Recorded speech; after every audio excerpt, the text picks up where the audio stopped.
real quick. Can you Oh, knock, no good worries. sir, while I do this? Yeah, I'm just moving Streamies to where it belongs, up in Yeah. the Pantheon. You dig?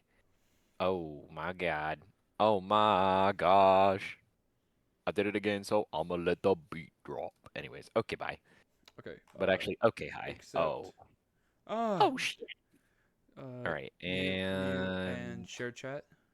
Is that on? yeah, I think and now it's on. There we Okay. go. Sweet. Great. Yeah, pizza, what you want? Let me get a A boneless. pizza with a 2 liter Coke. Fuck kind of pizza and 2 liter machine broke. We got 1 liter though. All right, here. Let me You let me got put bones in your shit let me then. post this to my snap. Let me Nah. refresh this. Let me join this. Oh, yo. I gotta let the blue sky motion know, but not actually because there is zero blue sky motion. Mm-hmm. Let's But see. you know what? It's fine. Um, let's post this.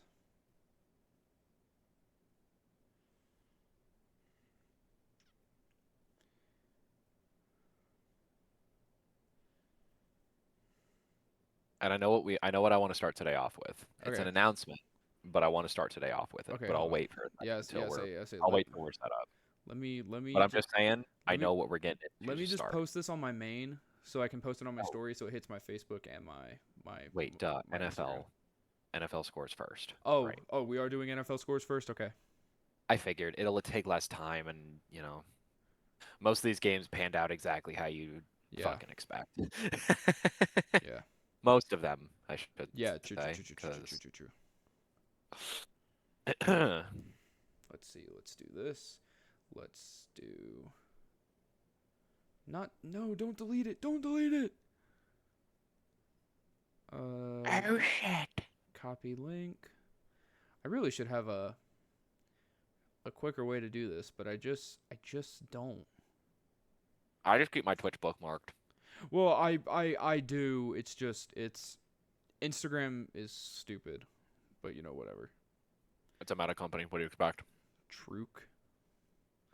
And then there was one more thing I was gonna do. Oh yeah, I was gonna share it on my main Twitter. Sorry, Lizard Man. Sorry, Lizard Man Zuck, but yeah, basic. I'm not sorry. It's a it's a terrible I ain't sorry. company. I ain't sorry to shit. Just kidding. Let's see. Like JK lol. this, repost this. Okay, I think I'm finally set up after a whole 3 minutes. Eh. Hey, listen, it took a lot longer last time. Let's be Yeah, real. it really did. I'm glad we were able to get this set up. Okay, so let me duplicate this and let me go to not college football but NFL scores. Oh, Oh, it look actually, compact. Yeah, I was gonna say why does it duplicating look the different? tab. Yeah, actually, duplicating the tab is not a bad call. Yeah. There we go. Okay, All nice. right. And you want to start us off? You said. Sure. Well, I mean, obviously, we have to still do the intro and everything. So, Yeah, yeah, yeah.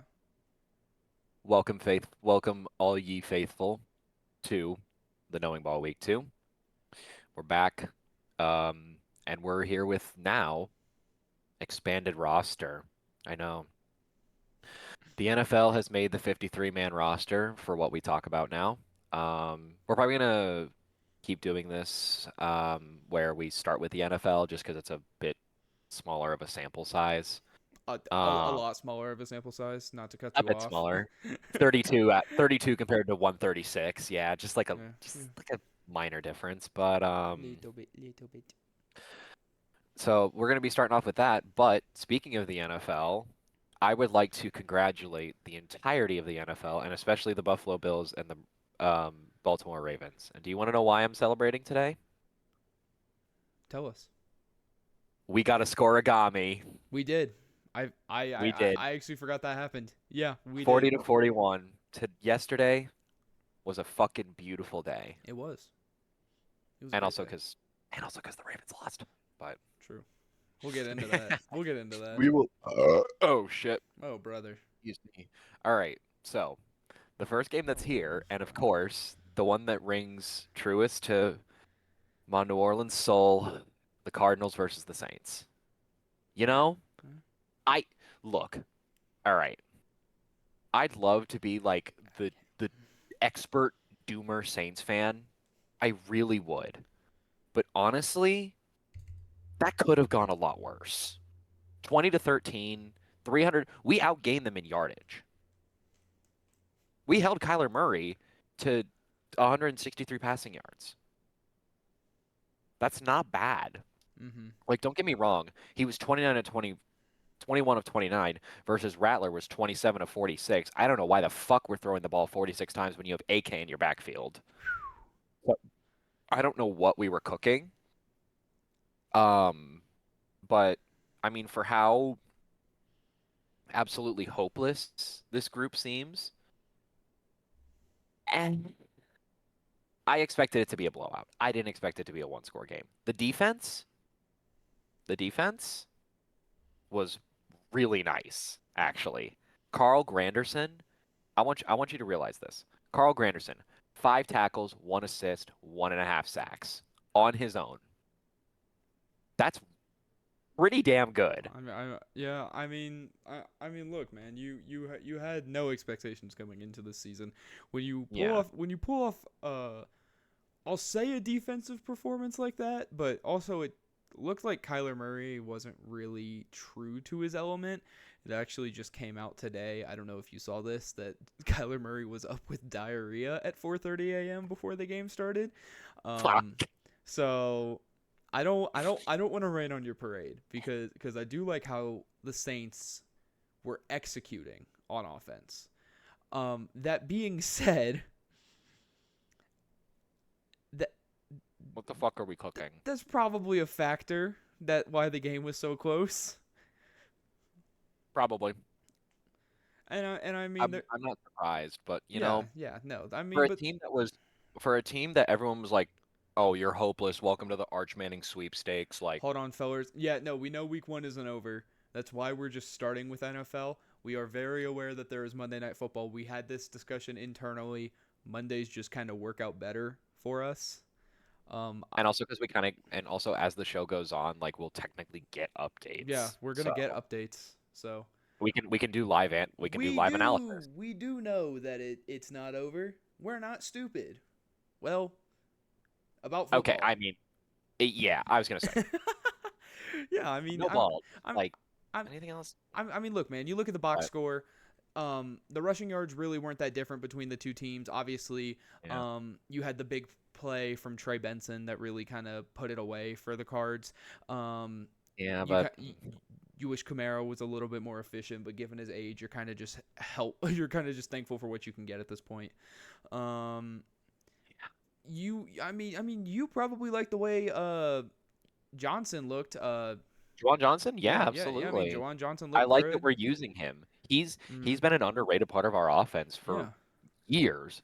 And the fact that we haven't used him more in the Mm-hmm. past has been fucking criminal. Yeah. I will say, I am still very scared for Chris Olave. He got lit the fuck up on a screen. Yeah. He's You know what I'm talking about? yeah, He got, I know. and just He no blocking. Ow, I just made my y- ears ring. yeah, he's kind of on the end of a lot of hospital balls from Derek Carr and now Spencer Rattler. Kind of questions how the organization is going to move forward with him because they drafted him He'll high. die. He was a top 10 pick Hmm. if memory serves me correct. You're going to want to maintain your receiver. And the fact that he's kind of not, I won't say not important to the organization, but the fact that they can kind of just keep letting this happen, it's concerning. Oh, our Um, organization sucks. as an Ohio State fan, um, it it's a little sad to see that they just kind of Yeah. keep letting him slam his head into the wall every single week. But Or get bent freaking sideways so he looks like a shrimp. yeah, like, and the fact Yeah. that there's no internal prevention again terrifies me for him because he's one of the best receiver NFL prospects coming out of Ohio State that we've seen in probably the last 20 years. It's concerning. But I will say, given the Arizona Cardinals and their scheme, I mean, Kyler Murray, yes, he was 21 of 29.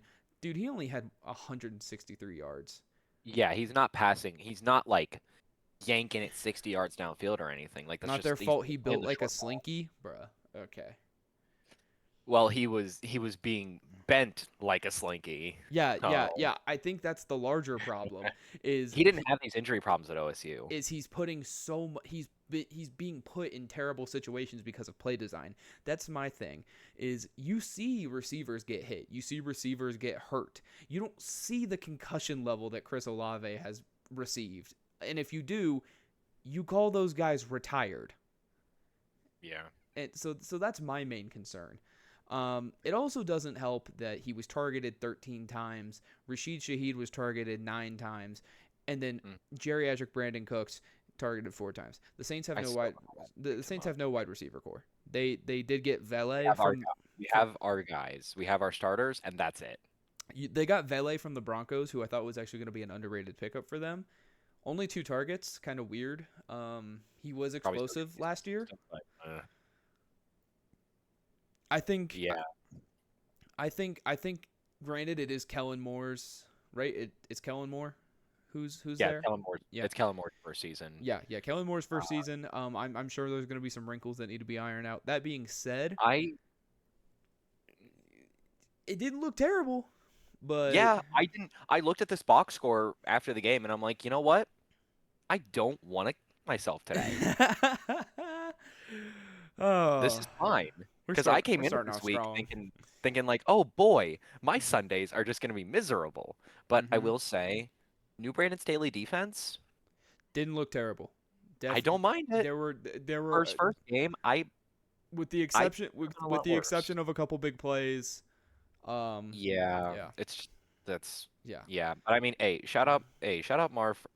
I'm always happy to have Marvin Harrison put up 45 yards on us. Like shit, you could do that all day, King. I don't care. Yeah, yeah, yeah, true. We If we it will builds your goat case, I don't care. we do glaze our OSU boys here. This is true. Um, My Jack, certified bum of this game, yeah, what before I end, yeah, Brian Brzee. Brother, you broke out last year. Why do you only have 1 tackle and 1 assist? Lock the fuck. yeah. That was actually a name I kind of wanted to touch on, just because the whole thing with Brian Breesy is the Bengals drafted his teammate, the Miles Murphy. And it was a big discussion within the Bengals community at that pick was like, okay, Brian Breesy was still on the board. Why did we get Miles Murphy? If I'm remembering the pick correctly, Murphy was picked first, and then Breesy was picked by the Saints about 2-3 picks later.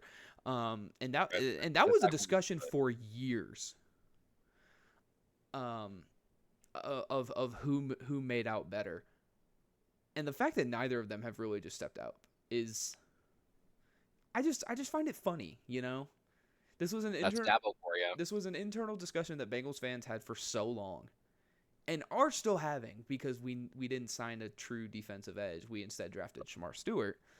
And everyone's like, okay, well, Miles Murphy just got beat out by Joseph Osai for the other and we'll talk about the Bengals more. Trust me, I got words. There's But some choice words in but there. but just wanted to throw that opinion out there.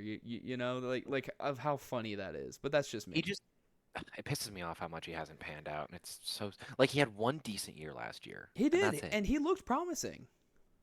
I don't know. I'll give him some time, but right now my certified bum award for the Saints goes to Brian Brzee. How has Pete Warner been doing? Because Well, 7 tackles, 2 assists, 1 sack last game. okay, yeah, yeah, That's good. he's he, In he's his hey, at his age, he's doing great. he's a veteran linebacker at this point. Yeah, man, good for him. Great. And I mean, Cam Jordan, 2-1, 1.5, like Cam again, Jordan's just always gonna be good. Cam Jordan's gonna be good till the day he retires. and I've he I, has owned and he will own the Falcons until he fucking I dies. just And have fully expected that Cam Jordan is gonna be like the sneaky good defenders that's just always consistent and good until they retire, and then you're like, dang, remember this guy from 10 this years dude had ago? a And but it's just Cam Jordan. Or it's like we think back now and it's just like it's just like Ndamukong Suh or whoever, like I feel like he's gonna be in that tier. oh yeah, of course. Granted, Sue is an amazing defensive player, definitely Hall of Fame worthy, but I mean the consistency up until retirement. That's solely what I'm going off of. Yeah, 100%. Okay, let's So, let's let's move on. yeah, yeah. Um, Sorry, yeah, that's my no, allotted yeah, time. yeah. Jags Panthers. Expected. Fuck you, Brian Thomas. Fuck you. Sorry, I'm done.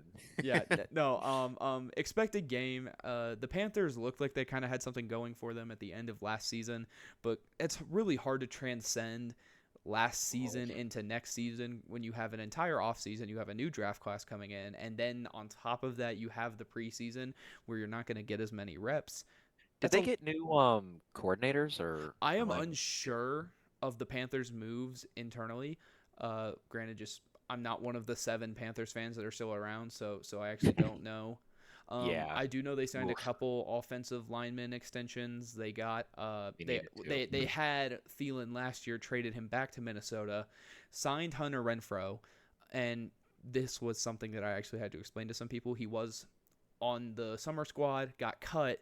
Thielen got traded, and then Renfro signed to the 53 man again. So there was a whole big thing. Bryce Young looked horrific. And I mean Yeah, that like 18 of 35, 154, 132 pick. I really thought he was starting to step into his own. And against a Jacksonville defense that's kind of just uh, he not shat. He shat the bucket. not only against a Jacksonville defense this is a Jacksonville defense that didn't get better from last year, and that was a defense that was horrific. I mean, that's the reason Jacksonville was a top 5 pick, was because of their defense. Granted, Trevor Lawrence definitely had some stinkers last year, but this was a defense that had a lot of hype behind it and nothing produced. You look at the Jacksonville defense in this game, and there was a lot of tackling done behind the line of scrimmage. Not a whole lot of sack numbers. I believe just one from Two. Smoot, and then One obviously from the 2 Olakun picks. and one from Lewis. Yeah. Oh, okay. So, but But this isn't an opportunistic defense. This is a defense that has been known to be quiet, and the fact that Jacksonville, yes, they drafted Travis Hunter. That being said, they gave up a lot for Travis Hunter and played more of his snaps on offense. So yeah, again, I mean, he only had one assist on defense. That's it. Travis Hunter He was. had a very quiet day on defense. I think he only played like 6 or 8, maybe 10 snaps, if that. Like Yeah, he had 8 targets. he's going to be a wide receiver for them, and that's okay. He's a skinny guy. Normally, you don't really see those guys pan out to be NFL corners unless they're either nickel corners. But Travis Hunter really wasn't a nickel corner. He's more of an outside corner back at Colorado and even at Jacksonville State. So he's going to be a wide receiver. He is a wide receiver, and we saw that with his production. 8 targets, only 6 catches for 33 yards, more used in that slot short route. Brian Thomas saw a lot of action on the side. He was more the X, and he did see a couple jet sweeps, but had a hard day against J.C. Horn, man. J.C. Horn made him work. 7 targets, 1 catch. That's yeah. J.C. Horn is the highest paid corner in the NFL for a reason. Everyone called it an overpay. He's good. when he's not broken. He's really good. Yeah, when he's not in the injury tent, he's great. Yeah. Holds the same for Jacksonville. They love their tight ends. I feel like that's always been a thing down there. So we saw Brandon Strange and Hunter Long getting a touchdown. That was crazy.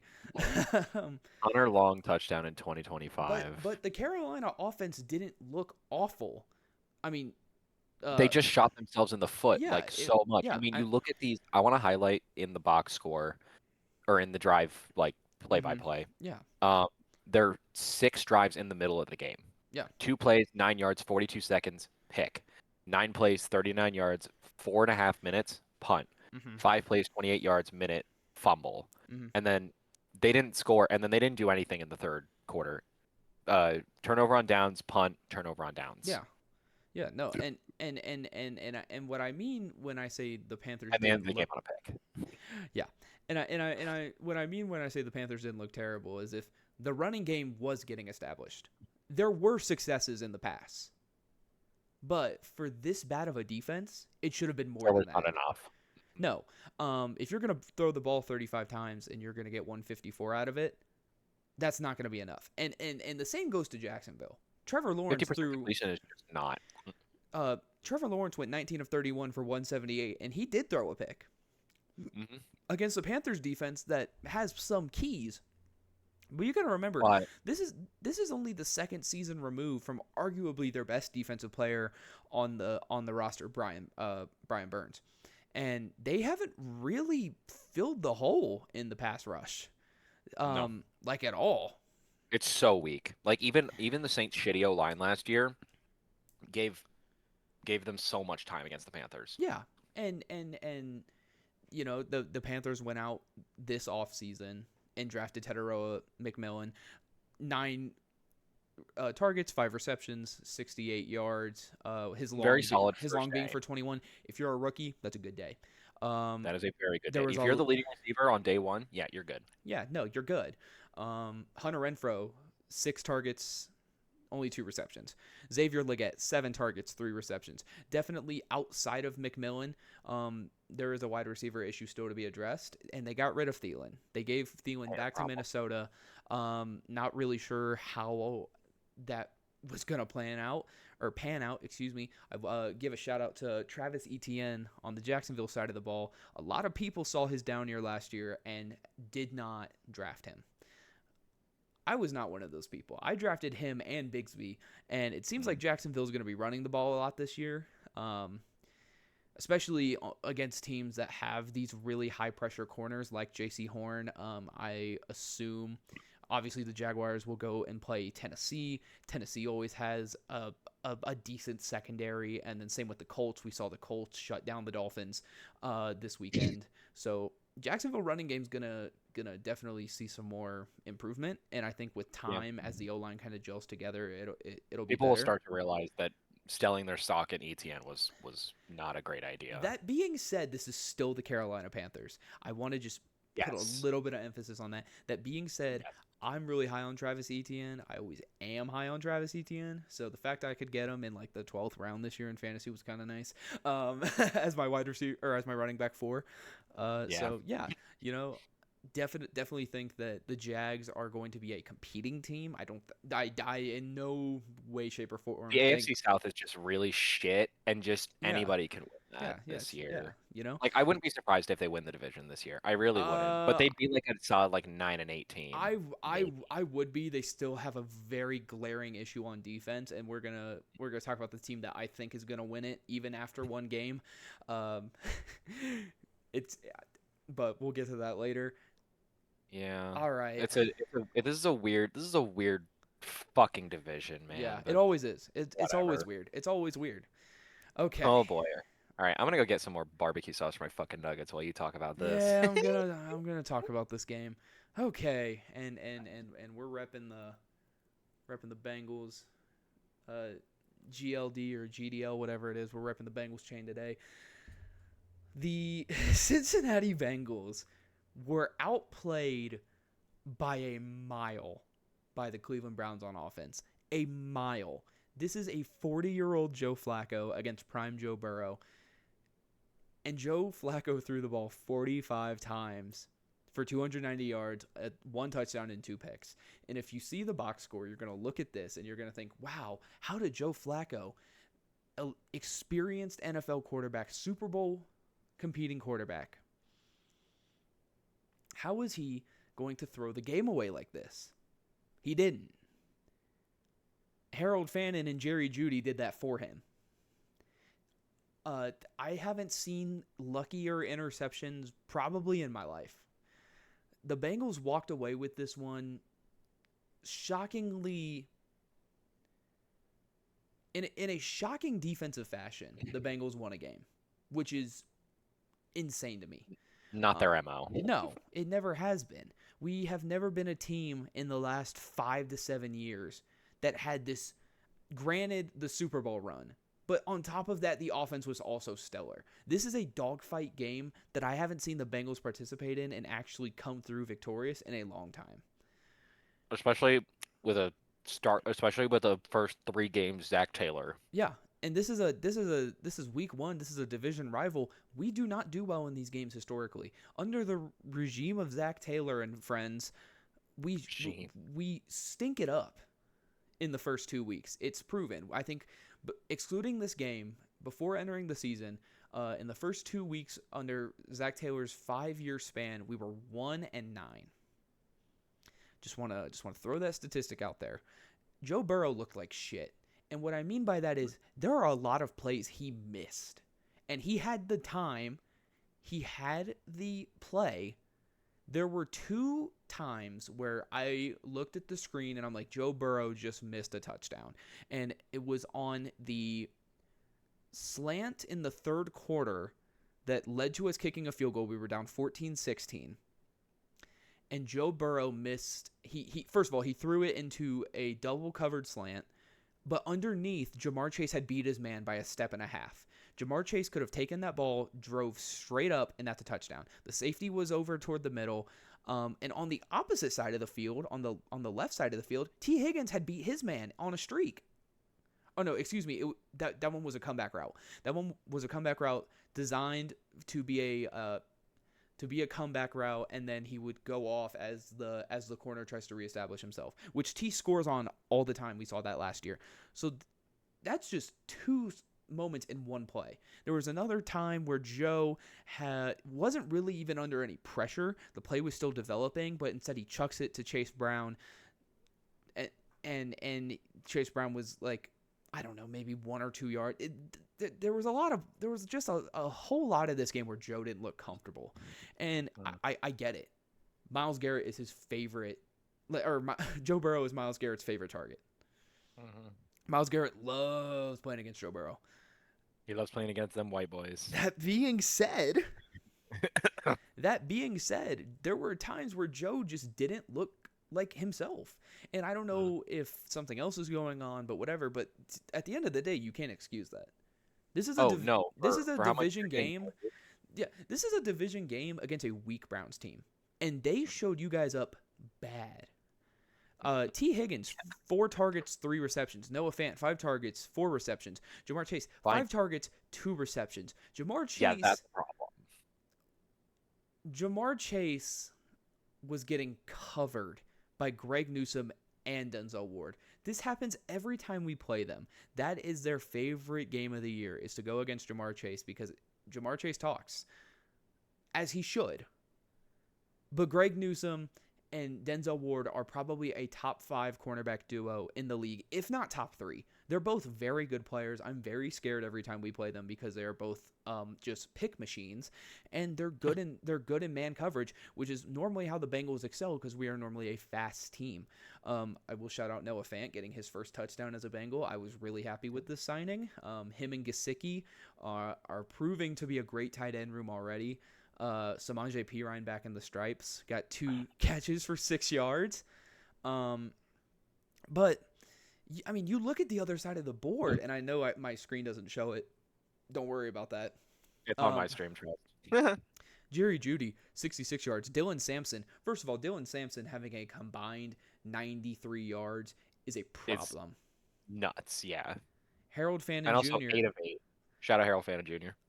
Yeah, Harold Fannin Jr., Bowling Green legend. 63 yards on 7 catches, only 2 drops, one of them being the juggle for the pick. And then Fannin was actually he rushed for 1 play, got 3 yards, and Cedric Tillman was slicing it there in the second half. David Njoku was really quiet this game, kind of shocking, seeing as how normal. I feel like they were prepared for him though, because like he's always a part of their offense, especially in like the short game. But he's so good. Like he's a very dynamic tight end. He can run, he can block, he can catch. He's very underrated in my opinion. But yeah. Isaiah Bond even getting a catch against us. Jerome Ford really not having a day to speak of. It's kind of showing how Jerome Ford is just sliding. Breaking news from Adam Schefter. Jaguars are sending running back Tank Bigsby to the Philadelphia Eagles in exchange for a 2020 5th and 6th round pick. So that handcuff I drafted just doesn't mean shit, huh? Okay, well there you go. Live on the air, and yeah, live on the air. You've lost your handcuff. There you go. Well, that's fine. I next man up, I guess. Anyway, yeah, this game was definitely this game was definitely a challenge for the Bengals, and we won a close game, all thanks to Al Golden and his scheme. This definitely was Al Golden's chance to make a stamp on the defense, and we saw that. Logan Wilson had a phenomenal game after having a terrible preseason. Shamar Stewart having the highest grade edge rusher via PFF on the Cincinnati D-line really showed improvement. There's a clip of him. I don't have it. There's a clip of him throwing 6'8", 300-plus pound DeJuan Jones like a rag doll off his feet. You could look it up. It's beautiful. Trey Hendrickson was able to get a sack, start the sack campaign again. Myles Garrett had 2, whatever. And then Jordan Battle with the first pick, DJ Turner with the second pick, sealing initially, pretty much sealing the game and stopping momentum. Miles Murphy, not really a whole much to speak of. Pennell, who we signed from the Chiefs as a practice squad defensive tackle, getting the start, or not the start, but not too bad on the day. No, he's a really good run stopper guy. That's why we got him from the Chiefs. 2 guys not on the roster for this game were McKinley Jackson, 3rd-round pick out of Texas A&M, who the Bengals drafted for run stop. With an undisclosed injury. Kind of worries me how this guy showed a lot of flashes last year, and now he's kind of being replaced. Kind of makes me think what we're doing internally. And then Jermaine Burton also was not on the team today.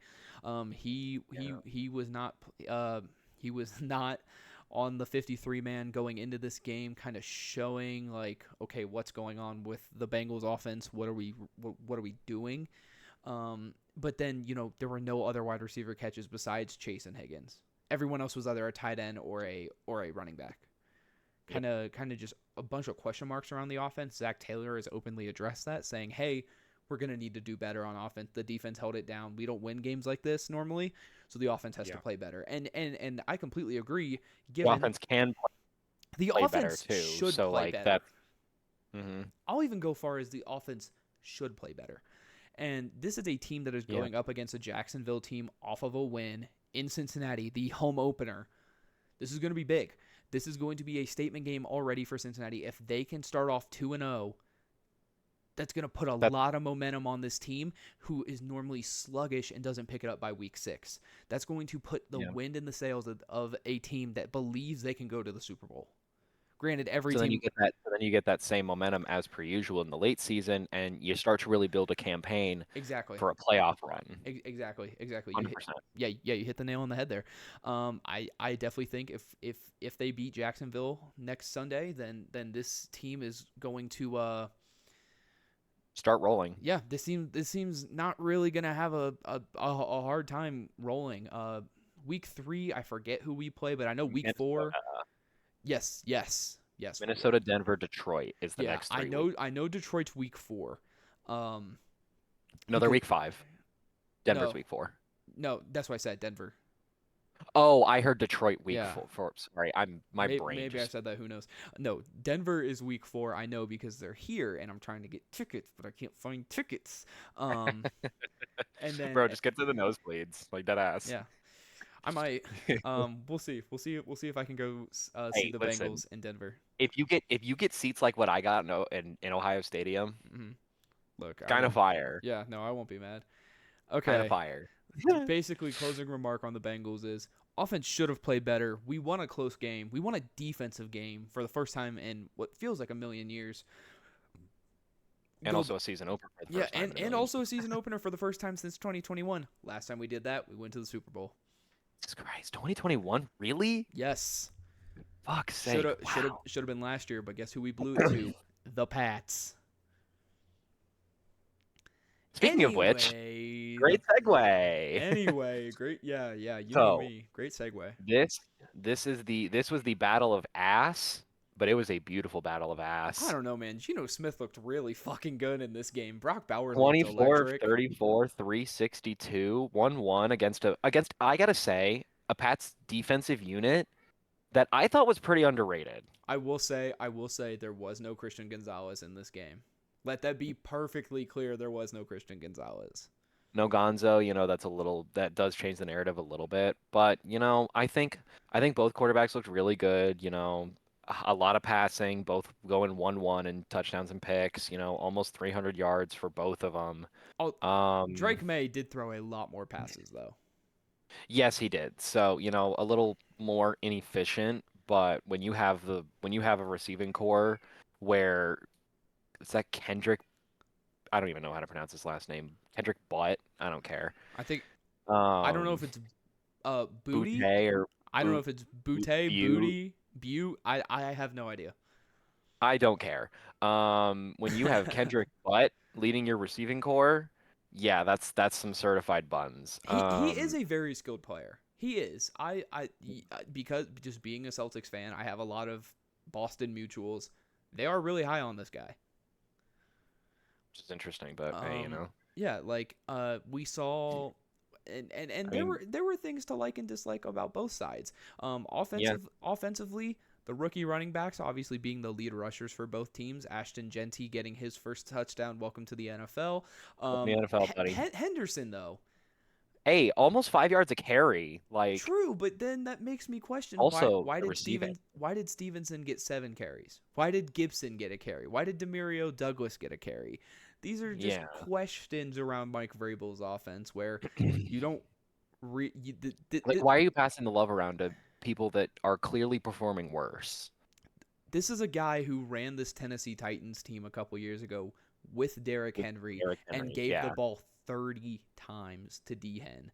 Granted, Travion Henderson is not proven like Derrick Henry is. That being said, Travion Henderson had a fantastic preseason where, Yeah. honestly, I don't think he was rivaled as maybe besides Bill Oh, Washington. Bill Cosby, right? Yeah, from Washington, who actually did get a touchdown, and I had him on my bench. Yep. Same. Mm. Yeah. Anyway, um, but I mean, this was a Las Vegas passing attack that we did not expect to get out of this. Questions around Jacoby Myers. He requested a trade. Question around who was going to step up. Michael Mayer still trying to get involved after he was drafted only I a mean, year. hey, he did certainly get Yeah, involved. no, yeah, but everyone wonders. He was drafted a year before Brock Bowers. What's his role? Is he going to get traded? Um, Yeah. You Hello. saw Dante Thornton Jr. as well. Hey, Got a little bit. shout out Trey Tucker. He's looked great for them. Mm-hmm. He showed flashes last year. Shout out Trey Is he Tucker. oh, that's right. Is he a second year I or believe he's let's look. Let's look. Hello. Let's see. Game logs. I believe he is no. He played 2 years ago. He might be nope, he played 4 years ago. Oh, okay. Oh So like yeah. low key. Oh yeah. No, he's a vet. He is a vet. I Okay. thought. Oh no. Low key. Cincy, UCF at Cincy, UCF at Bama. I think he's. Oh wait. I need to see. Okay. This is his third year. Third year. It infused his college stats as well. That's why I got confused. Oh, yeah, that's stupid, Yeah. but all right. Yeah. Whatever. Yeah. This is third year in the NFL. Definitely starting to see a lot of action, especially in the deep passing game, which is really nice because Jacoby Myers in New England was more of a slot guy. Yeah. I mean, and Jacoby did well. Granted, he was requesting a trade earlier in the offseason. He did show So a lot of promise to this offense with Geno Smith. I think his whole thing was Amari Cooper came back and oh no, he Amari was Cooper is going to starting to get get more. shafted Yeah, and um, and and Beck. he had that one time where he tossed the ball back or like no, sorry, that was in New England. Yeah, Sorry. But yeah, that no, then you're good. that was to the Raiders, but like regardless, you still have some of those things being held over your head. Yeah. You have these new guys coming in and you have questions about whether you can produce, whether it's a Hmm. quarterback problem because mind you, this dude was dealing with Aiden fucking O'Connell recently. Like I'd hate myself if I had to Yeah. deal with that fucker too. Yeah. But, he showed up. He showed out. Good for him. Good for the Yep. team. Brock Bowers did go down with a knee injury at some point in this game. I am unaware if that issue is still lingering, but just something to watch out for. Yeah, but overall, this was a good, close, competitive game, but it really looked like on offense, the Raiders are going to be rolling for quite some time. Really want to get that rushing attack figured out. The offensive line just didn't look like it was fully gelling together. Did give up 4 sacks against New England. Not something you really want to see. Yeah. And yeah, I mean Harold Landry coming in from Tennessee, starting his Patriots campaign off with 2.5 sacks. Yeah. is nuts. And Harold Landry is a guy who the Pats really, really like. Just being from the Vrabel line. Yep. Also, time for Monday night. I have to dip, but I'll watch on YouTube. A good man. I really do appreciate that. I will link it to my Instagram and everything like that. By the way, if you're not following my Instagram, follow my Instagram. But this is a guy who Vrabel really, really liked in Tennessee. As soon as Vrabel got the job there, I was not shocked that he went to the Patriots. I was not shocked that he got an extension from the Patriots. This is definitely. I just followed you on X. Yeah. Okay. Sure. And then again with Vegas, they signed Jeremy Chin in the offseason. Only 3 tackles as a safety. Wanted to see a little more production out of him. Max Crosby getting a sack. Wilson getting a sack. Kuntz getting a sack and a fumble. So yeah, this is definitely was a competitive game. I don't really know what to make of these two teams because they were kind of on the same level last season. It'll be interesting to see how they play out. But definitely, both the passing games look great. Both the rushing games didn't. It's the changing opinion of whether this is going to be an ass on ass matchup or mid on mid or peak on peak. It really just depends on how these teams start to play against proven high tier, mid tier, low tier teams. Yeah. So and where they end up settling in. But the Pats could compete in this division. Frankly, so could the Raiders. Like that, the AFC West is a very competitive division, and so is the AFC East. The Giants and the Pats are going to be kind of those two teams that are looking to gun for the Buffaloes, or for the Bills. The Buffaloes. What the fuck am I talking about? Whatever. So I think there could be some. I think there could be some interesting narratives within these divisions this year. Given these two teams' recent history of being really fucking bad. Oh yeah, for sure. But I don't want to spend too much time on the NFL because we have a lot of college football to cover, and we are already 42 minutes into the show. Tua Tagovailoa, hang it up. You're done. Mike McDaniel, hang it up. You're done. Yeah. You guys are like that. This is a lot. Miami Dolphins lost season. See ya. Pack it up. You're done. Yeah. Just move on. Yeah, move on from everything. Yeah. They traded away Jalen Ramsey to get Minka back. They traded away Jonnu Smith, and essentially got Darren Waller back, but who's hurt again. Don't get me wrong. Minka did perform decently yesterday. Six tackles, 3 assists is not bad, but you kind of expect a little more. Yeah, and this is a Dolphins team that had a lot of hype behind it, but I don't think people realize all of the missing pieces that they don't have, or the missing pieces that are very glaringly obvious. Armstead retired, and a lot of people forget that. Teron Armstead retired. And the Dolphins severely missed that. Yeah.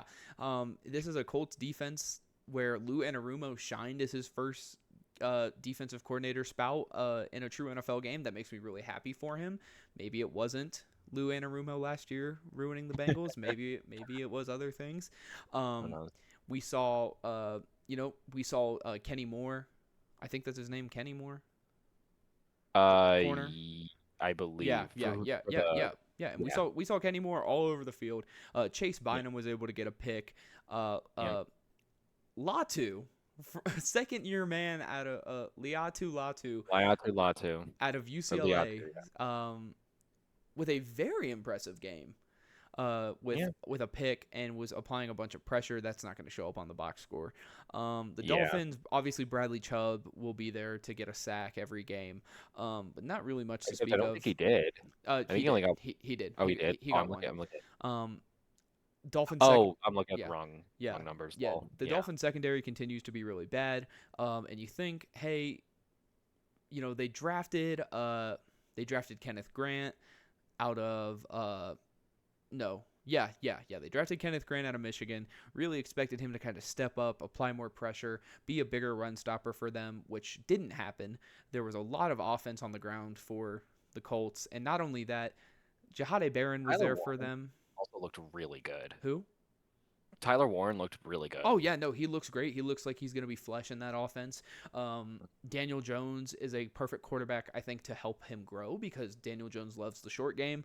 Yep. Very opportunistic offense for Tyler Warren, so that makes me happy for him. Very good. Yep. But back to my tangent about Miami. This is a team Yeah. that desperately needed a cornerback. Jahade Barron was there at 14. You could have taken him. And they just didn't. And they just didn't. The value was there. If your plan was to go and trade Jalen Ramsey, you drafted Chop Robinson last year. You have addressed your defensive line needs. If it's not, and they have Matthew Judon. Let me not forget, they have Matthew Judon. This is a team that has a various amount of pass rushers.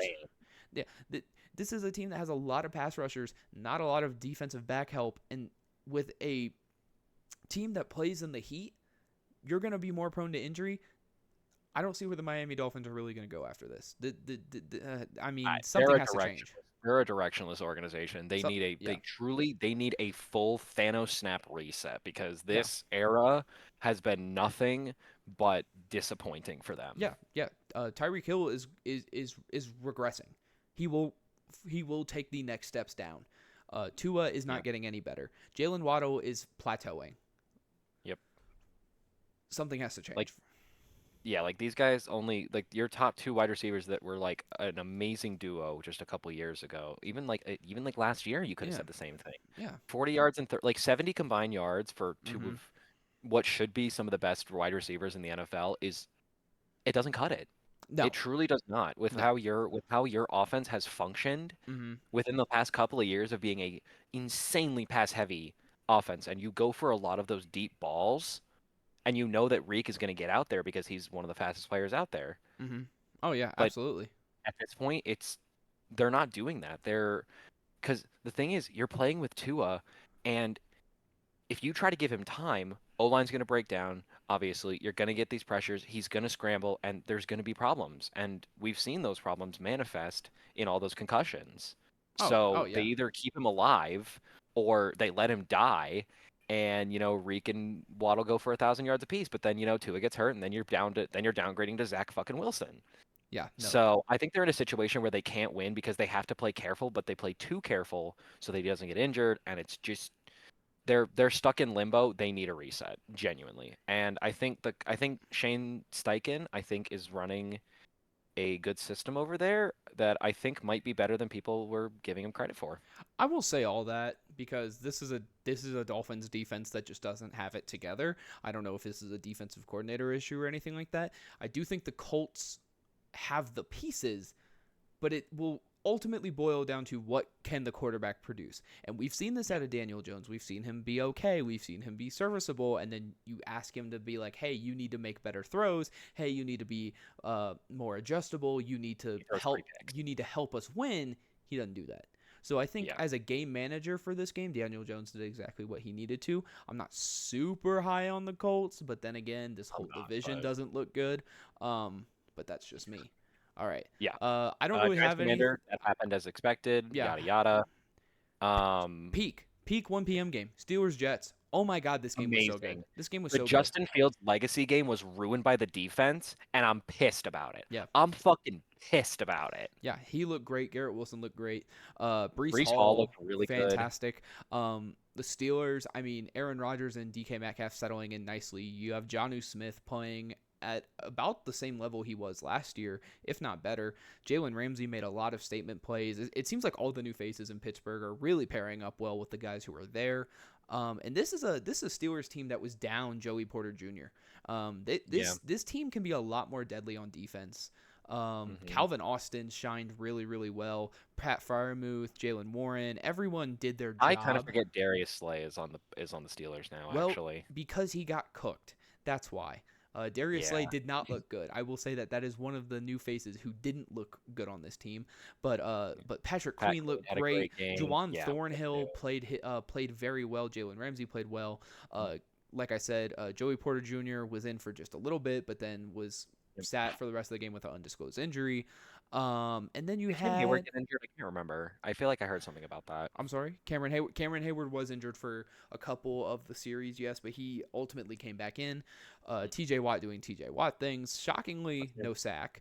But Quinnen Williams and Quincy Williams, both, and then Both with a sack each, Will and Will Will McDonald mhm, did, and then if I'm not 2 mistaken, sacks. Yeah. I mean, we knew he was going to be really good because he was good last year, but like, yeah, that defensive line is still really scary. I thought Johnson had a sack, but I guess not. Yeah, no, the Jets looked like they had a very good constructive defensive line. Very nice to see out of the Jets. Secondary, that's kind of a different story. They did have Yeah. some losses though. They lost DJ Reed to the Lions, and that was kind of their big guy outside of Sauce Gardner. So definitely going to be interesting. Yeah, but Brees Hall, 19 carries, 107 yards. Yep. Justin Fields able to run. Two TDs Yeah, in. two Perfect. TDs. With 16 of 22 through the air. Garrett Wilson, Brees Hall, Mason Taylor, 20-yard catch for his first catch.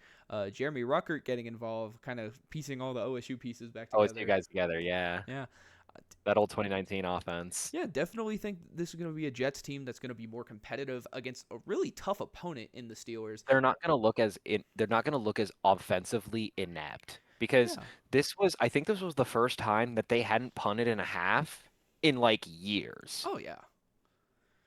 So, I think the Jets and the Steelers are going to be two good teams to look out for. I do worry about the Steelers rushing attack though. But obviously, it's a Jets defensive line that is very, very good. Yeah. So, take that with a grain. Take these rushing yards on the day with a grain of salt. Mm-hmm. But I think both of these teams are going to be good and competitive in their Oh divisions. yeah, absolutely.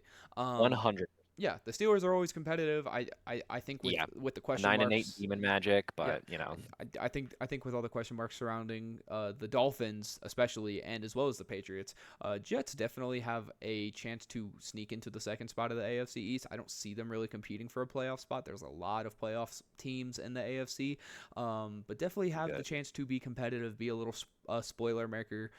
Definitely can play fiddle with a couple of these lower wild card teams, but we'll see. It's week 1. We can't overreact. We have to remember Yeah, that. you have to be Um, careful. Bucks Falcons was an incredible game. I mean Great game, The close in Falcons division. Yeah. did everything they could to try to win this. But Unfortunately, Bijan was held only 2 yards a carry, so he congrats to the did Bucks for holding him. he did more damage through the air though. We have to remember But that. yeah, He he's not on the ground, but in the receiving game, obviously Yeah, 7 of 6, 100 yards with a 50-yard catch and a tutty. That's yeah. really good. And hey, Kyle Pitts is getting involved in the offense. I Everyone that bought their Kyle Pitts stock for the 6th year in a row, I'm not believing in it. congratulations to I'm you not believing in it yet. for now. I mean, Tampa Bay, Baker Mayfield had some questionable throws in that game. I watched all of that game. Oh, 17 of 32? Yeah, that's Baker Mayfield had some pretty bad misses. A couple almost picks that would have sealed this game away for the Buccaneers. Ibuka looked great. Mike Evans still doing Mike Evans things. They clearly miss yep. Chris Godwin. But and then against the Falcons defense that really knows how to shut down the run, they were able to be a little bit opportunistic by spreading the wealth. But Mayfield did have to scramble a lot. Bucky Yeah, Irving only held to about 37. yeah Yeah. 37 on 14. Rashad White was hardly involved. Ibuka got a jet sweep for 9 yards, but overall this was definitely a team that was not able to be as dynamic as they like to be on offense. Like I said, Ibuka really offers that boost, and he was able to do that, getting 2 touchdowns for them. Mike Evans kind of Yep. having a quiet day with the 51. Sterling But Shepard, still a respectable day nonetheless for him, obviously. yeah, But yeah, that's the thing. It's not always super lights out, but you're gonna get at least 50 yards out of him, yeah, yeah, more likely than not. and that's how Mike Evans has been this 1,000-yard receiver, is because even if he's not explosive, he's reliable. hmm He'll get those. Um, He'll get those short plays of 5, 6, 7 yards. Yeah. 6, 7. Okay. Sorry. I really hope Drake London actually isn't hurt terribly bad. He did go down at the end of the game, which Mhm. on the game sealing drive for the Falcons, he went down with a shoulder injury. It was in a lot of pain. I really hope that he's completely okay. We'll have to see They how that targeted him a goes. lot last game, so that would be a He, huge loss for them. yeah, he is Michael Penix's favorite target, and I think that's gonna be that way for a long time. Yeah. What more could you want out of him? He's athletic, he's flexible, he's tall, Yeah. he's fast, he's literally He's got everything. hands. Yeah, he's literally everything you want. Like, don't get me Um, wrong, the eight catches for 15 yards might say otherwise, but I have seen him torch the Saints for years. He's got mhm. hands. Yeah, no, he's And a and very yeah. respectable showing from Penix, honestly. I think he is their guy of the future. Even if the Falcons organization did reach on him at the time and they overpaid the shit out of Kirk Cousins, but it, hindsight, I guess. Hindsight is 2020. Yeah, So, yeah. yeah, these teams are going to terrorize the division once again. I am not excited to play them. Please kill me. Niners Hawks was really close. Seahawks defensive line looked great. Seahawks secondary looked terrible. There were definitely a Which is lot of shocking. there was a lot of misplays by one Reek Woolen for sure, who gave up the touchdown at the end to the backup tight end. And Yeah, he got deep fried. yeah. There were definitely a lot of plays that the Seahawks could have taken advantage of. There were definitely a lot of plays that the Niners were lucky. Um, but Deep also, fried. but CMC looked great. It looks like his calf injury wasn't really bothering him, so hopefully he Yep. has a long and healthy season. Not breaking, but news out of today is George Kittle is sidelined for the next few weeks with a calf injury. This is already on a team that is down pass catchers, so it's gonna Yeah, where you have to definitely rely Ricky Pearsall and Kyle oh my God, I never know how to pronounce this. Juszczyk, I believe. what use check. Juszczyk, sorry, I forgot about that. Yeah, Yeah, I forgot um, that's how you pronounce it. yeah. Like Jawan Jennings, you really don't have that Jawan Jennings much. is the wide receiver one. Ricky Pearsall did look good in this game. He actually looked very promising on only He looks four. like their wide receiver run Yeah. or wide receiver one. I can't talk. Christian McCaffrey was able to be explosive out of the backfield like we know him to be. Brian Robinson Jr. actually getting about 3 yards a carry was pretty good. So it's gonna be interesting how they kind of expand Christian McCaffrey's pass catching role while getting Brian Robinson involved.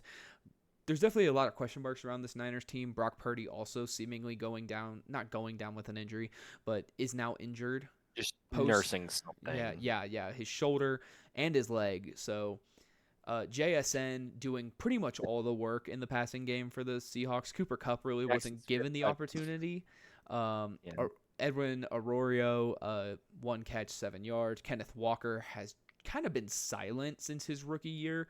It's starting to get He's so unbelievably inefficient. They need it's to be done with him. it's starting to Like get a I've little drafted him in concerning. fantasy too many times. He has cooked me so many times.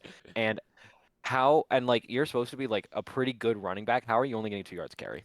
Yeah, and Seriously. Zach Charbonnet looked really, really good. He's Yeah. definitely probably going to get more involved. I would expect Kenneth Walker to snaps to kind of take a dwindle. It's definitely going to be an interesting team. The Seahawks just addressed a lot of money to a lot of different people. It's going to be interesting how this plays out. Yeah. Um, Both teams will compete, but we'll see how that pans yeah, out. yeah. Broncos Titans. Bo Nix did not look good, but the No. Titans looked worse. Yep. I Yeah. mean, only 133 total yards of offense. That is genuinely terrible. 12 of 28, 112. Like that is Hmm. a horrendous Yeah. first start. Yeah. Tony Pollard looked fine. Hmm. That is what Tony Pollard does. He looks fine. And as All he we does. discuss, the Vikings have started Monday Night Football with the ball. It is fourth and 52-yard punt. 3. That is a punt. Yeah. So So far Calvin Ridley having a midday. he had a lot of bad drops. Yeah. Calvin Ridley had some bad drops, being wide receiver one for this rookie quarterback. Not what you want. Yep. And physical reactions coming out of Cam Ward's father in the stands after Calvin Ridley had a big drop.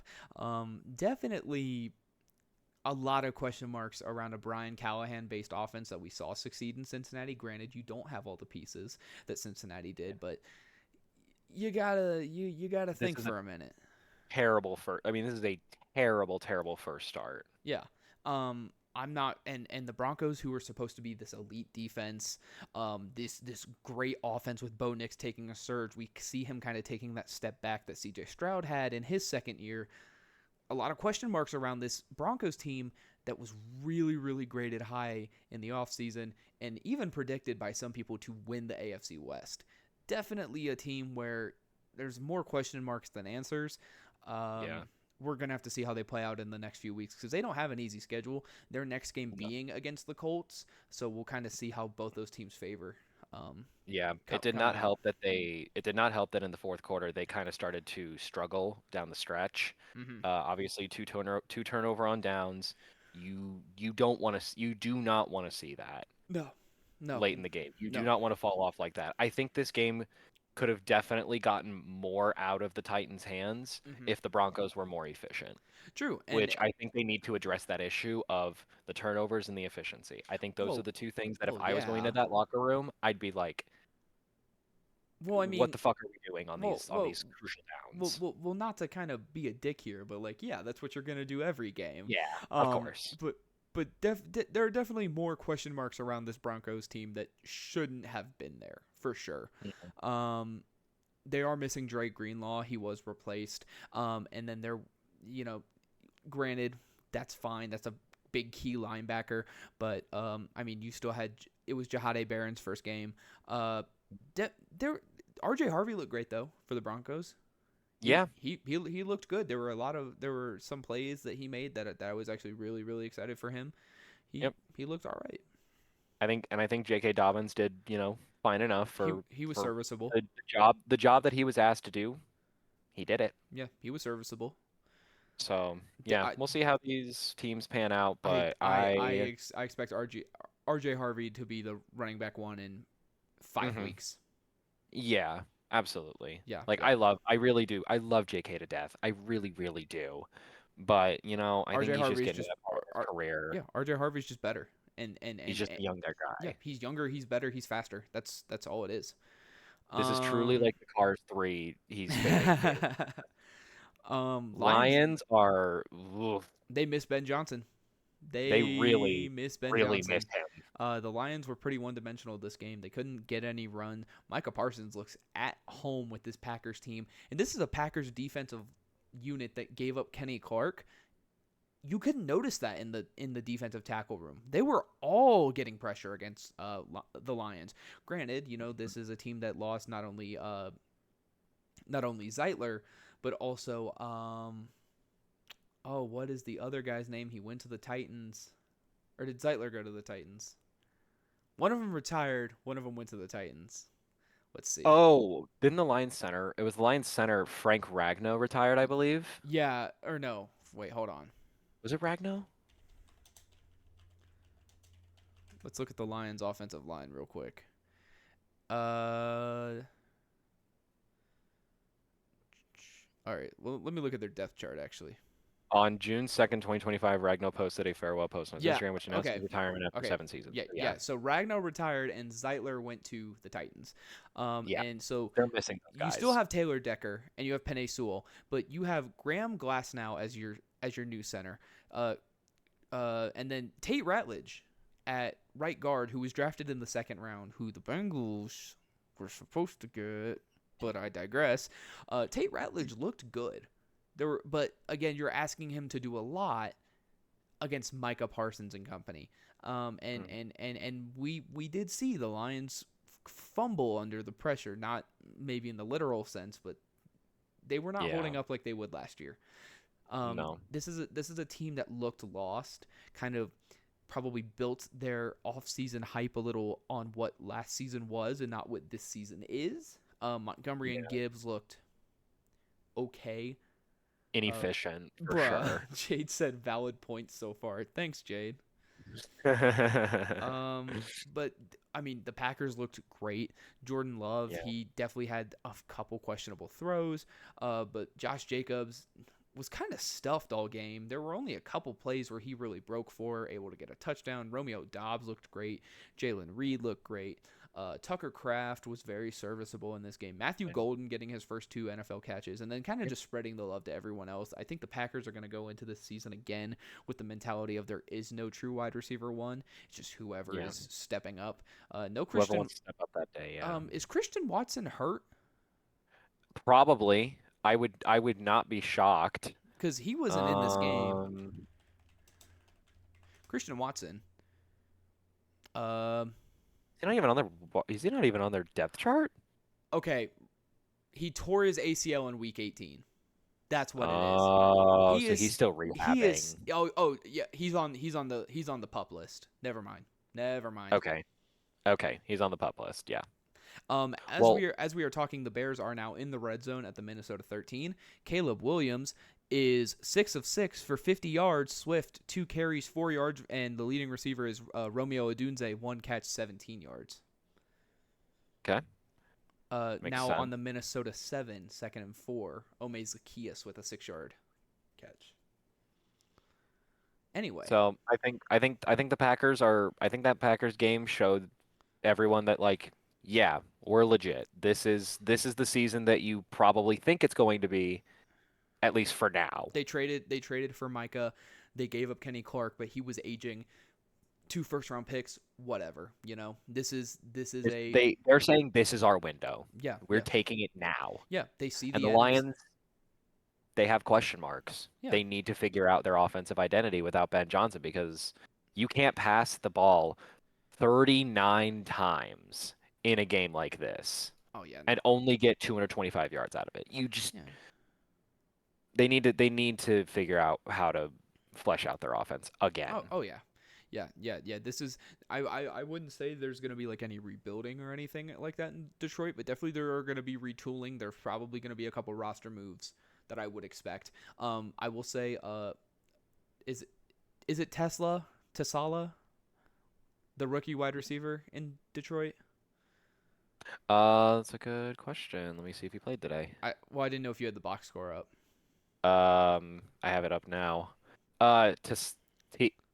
Salah. Yeah, I don't know. yeah. 101 13, 1 tutty. So Yeah, hey, he maybe they could slot him in somewhere. He looked really good. He's a guy that they were really high on in camp. I think he looked great against this Packers team. It's definitely going to be an interesting season for both the Packers and the Lions for sure.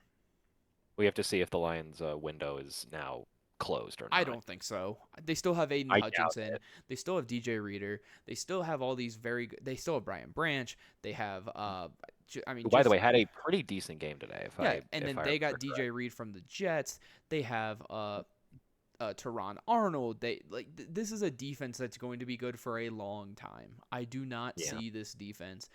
And they have Jack Campbell. This is a good defense. This team will always be competitive. I just think the Packers were the better team this Sunday, and that's kind of all there is to it. Yeah. And they showed it with efficiency. Rams Texans, Rams. kind of a sleeper game, to be honest. I didn't really see anything that stood out besides that CJ Stroud is going to die this season. His offensive line is paper mache against still garbage. Yeah, against a Rams defense that, besides Frisk and Jared Verse, is an older defense. Doesn't hold a whole lot of optimism. Caleb Williams scramble 9 yards, touchdown Bears. Bears take a 6-0 lead pending the extra point. Anyway, Matt Stafford looked like his back injury isn't bothering him anymore. 21 of 29, 241 and a touchdown.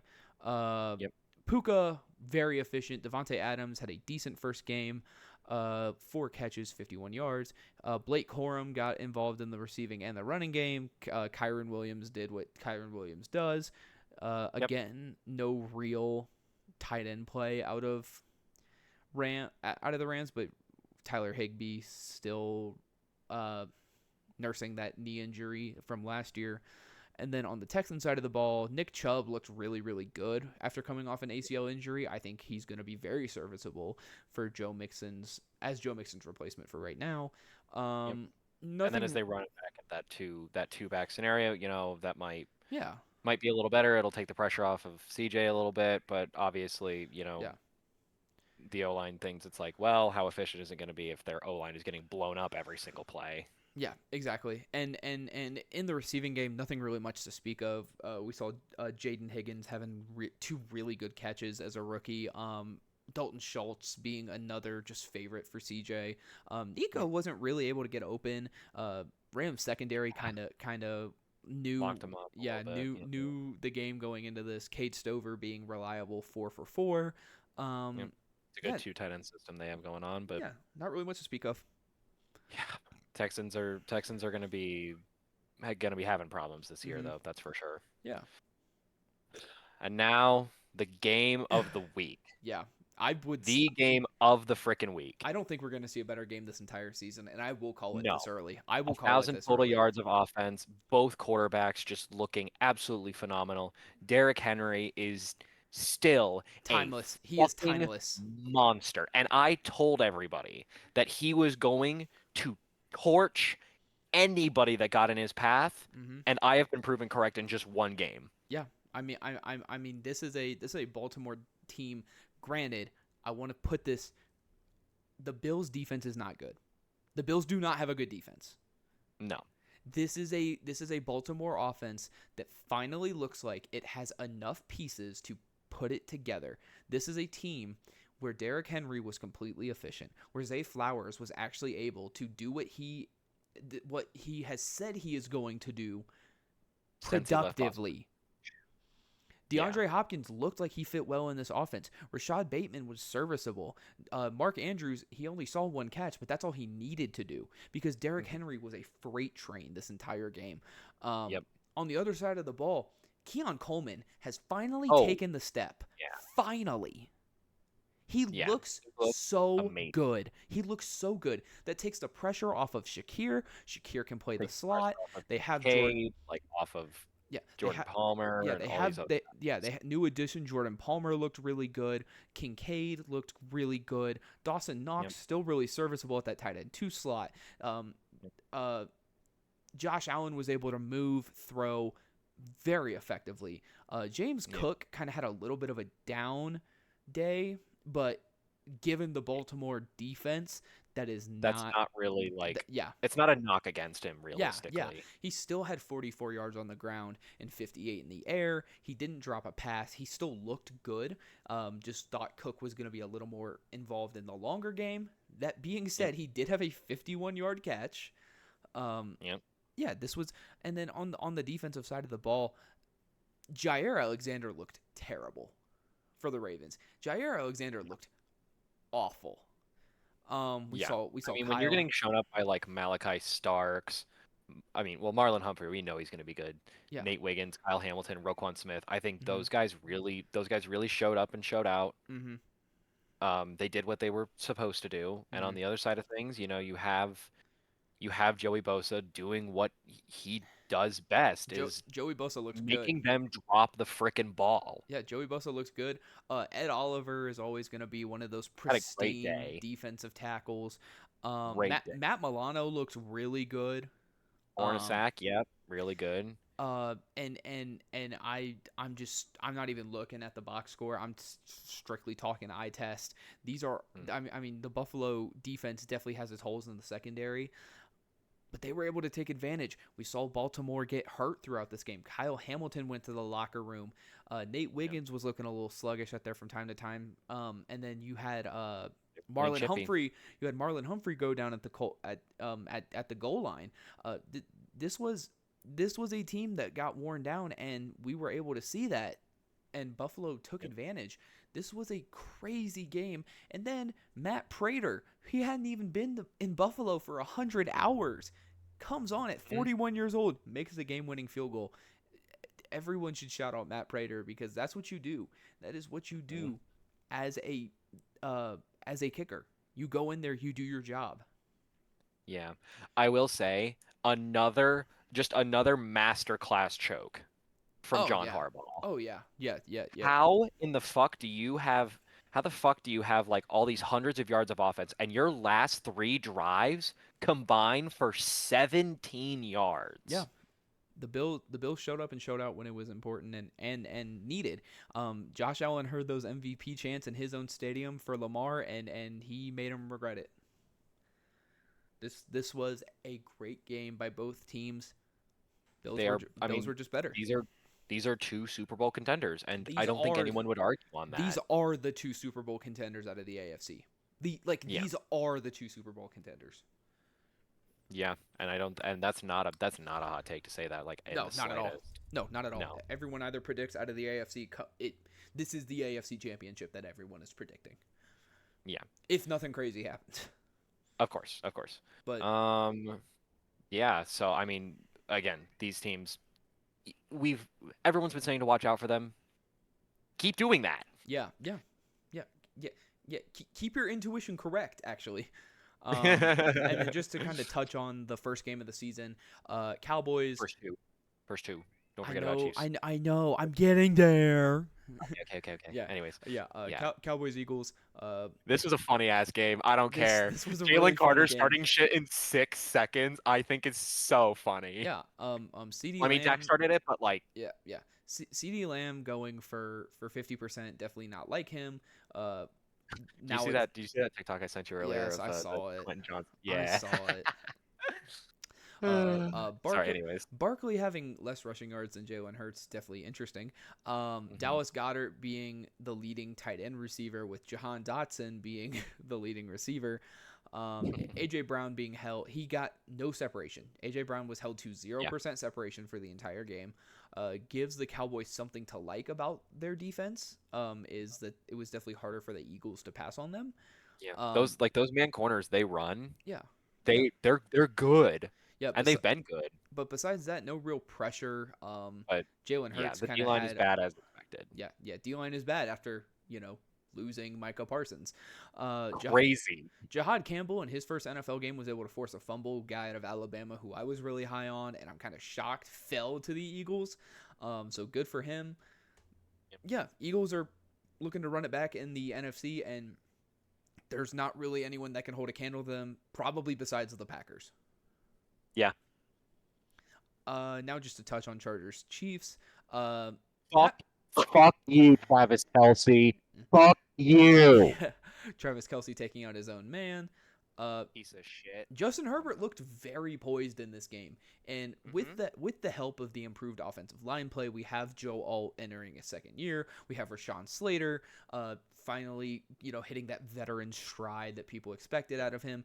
This is a Chargers passing offense that actually looked very well. The addition of Tyler Conklin adding very well, Keenan Allen coming back, Lad McConkey, and now looking a lot better than a lot of people thought him to be. And now Quentin Johnston apparently catching passes, and not dropping everything in sight. Crazy turnaround. Amarion Hampton. He said, "Oh shit, I'm about to get dropped off." Yeah, Amarion Hampton looked really good in this game. Only 15 carries. His first start for 48 yards. 3 yards to carry on your first start is against the Kansas City Chiefs Spags defense. Yeah, that's pretty good. Yeah, no, and Herbert 25 of 34, 318, 3 touchdowns, no picks. This was definitely a very good day for the Chargers. Pat Mahomes 24 of 39, 258, only one touchdown but one rushing. Pacheco didn't get really the opportunity to run the ball, which is crazy because he looked good when he ran. He looked efficient, yeah. Marquise Brown definitely settling in at that wide receiver 1 spot. With Xavier Worthy going down. Juju expect Smith him to get a lot with Rashee Rice being out for the next couple of games, obviously. Yeah. If you have Marquise Brown, you better be starting him. Juju Smith-Schuster still providing a role in the offense. Travis Kelce still providing a role in the offense. Tyquan Thornton not being a name that I thought I would read at that high of a number, but definitely looking well. On the defensive side of things, we saw a lot of attack from Derwin James. He looked very, very hungry in this game. And then just a couple sacks for the Chargers defense. Tranquil from the Chiefs getting 2 sacks. George Karflakis getting a sack. And then Mr. Connor from the Chiefs also getting a forced fumble. Besides that, a little bit of a quieter day. Quieter day for the Chargers were able to get 2 sacks, but not really. They Khalil Mack is still there, but they don't have Joey Bosa anymore. Kind of, and then they don't really have like all of their super big names that they used to have on the defense. Noah Asante Samuel Jr. This is definitely going to be a Chargers team that's built. If they don't have those big names there, it's because they like what they have internally. So far, I'm kind of being proven wrong on my thoughts that Chargers weren't going to have a good defense. They looked really good against KC. Granted, Worthy's down, no Rashee Rice. This is definitely going to be an interesting thing to watch for the next 6 weeks. Yeah, that offense is going to be something that, it really depends if their receivers are having a bad day, they're most likely going to lose that game, because their defense can't hold forever, True. They didn't really add any crazy good pieces in the offseason, and that's just you don't really like have much different now besides a little bit of sort of regression. But anyways, all right, NFL's done for the week. We'll be faster about that next week, I promise. Yeah. It didn't help that both of off our to college. teams. It didn't help that both of our teams were in really, really close games that we had to talk about. So, Yeah. On to week 2 for college football. Shout out Hawaii for getting their second win of the season. Obviously, Sam Houston looks like fucking buns. So they're back to being irrelevant after a 10-win season. Yeah, I guess that's fair. So they were CUSA contenders last year. They were. First up, actually, I think a game that was very, very good, but I think we kind of expected it. The 2 OT thriller between Baylor and SMU. Yes. What a insane game. I mean, 1,060 yards of offense. Yeah. And I watched the entirety of that game. SMU looked like they were rolling, and Baylor, I talked about it last week against Auburn. Baylor was a team that I was super high on, am still super high on, and I definitely thought that they could have beat Auburn last week. Definitely thought that Baylor was going to kind of stall out in this one like they did against Auburn. I was proven wrong. Baylor actually came back from being down, forced overtime, and showed that they were the better team in overtime, not just offensively but defensively as well. This is a Baylor team that I think if they can figure out the defense, and all I mean by that is do not give multiple 100-yard receivers up in a game, then this Baylor team can be dangerous. Yeah. And I mean, they gave up. I mean, yeah, like you look at the receiving numbers, I mean, just love all across the board. I mean, Baylor had 250-yard receivers. SMU had 200-yard receivers.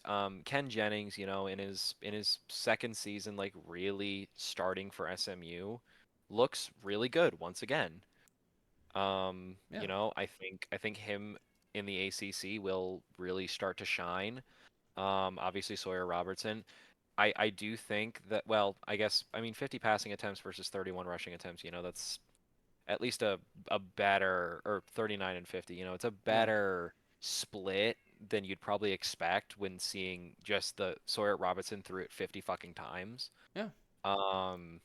So yeah, I think definitely the defense comment you made was very much rang true.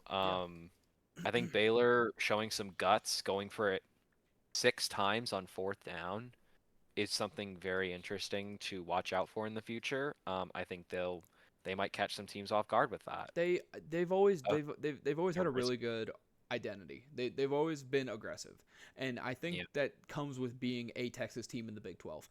I don't think they're ever going to stop being aggressive, and dumb comment to say, but that's going to win them games. It bites them in the foot. We saw that against Auburn, but it will win them more games than not, and we're getting proven that with the upset over SMU. Yeah, so I was really impressed. Did they get ranked this week? I can't remember. I don't know, but I kind of, when we get done talking about the scores, I want to talk about the AP poll if you don't mind. We kind of shift gears when we're done talking about the games. Yeah, absolutely. So yeah, I think both teams are going to be very good, very competitive in their divisions. Yada yada yada. Bada bing, bada boom. Quick comment on Penn State. They look like shit. Fuck you, Drew Aller. You suck dick. They do not look good. They do not look good. They look inept. Penn State 34-0 over FIU. This game should have been a 50-point blowout. It should have been 50-point difference. This is a gutted FIU team without Eric Rivers, by the way. Yeah, this is an FIU team. I don't even know what Penn State was favored by. Sure as shit wasn't 34. 40 plus points, I believe. I believe the line was 42 or something like that.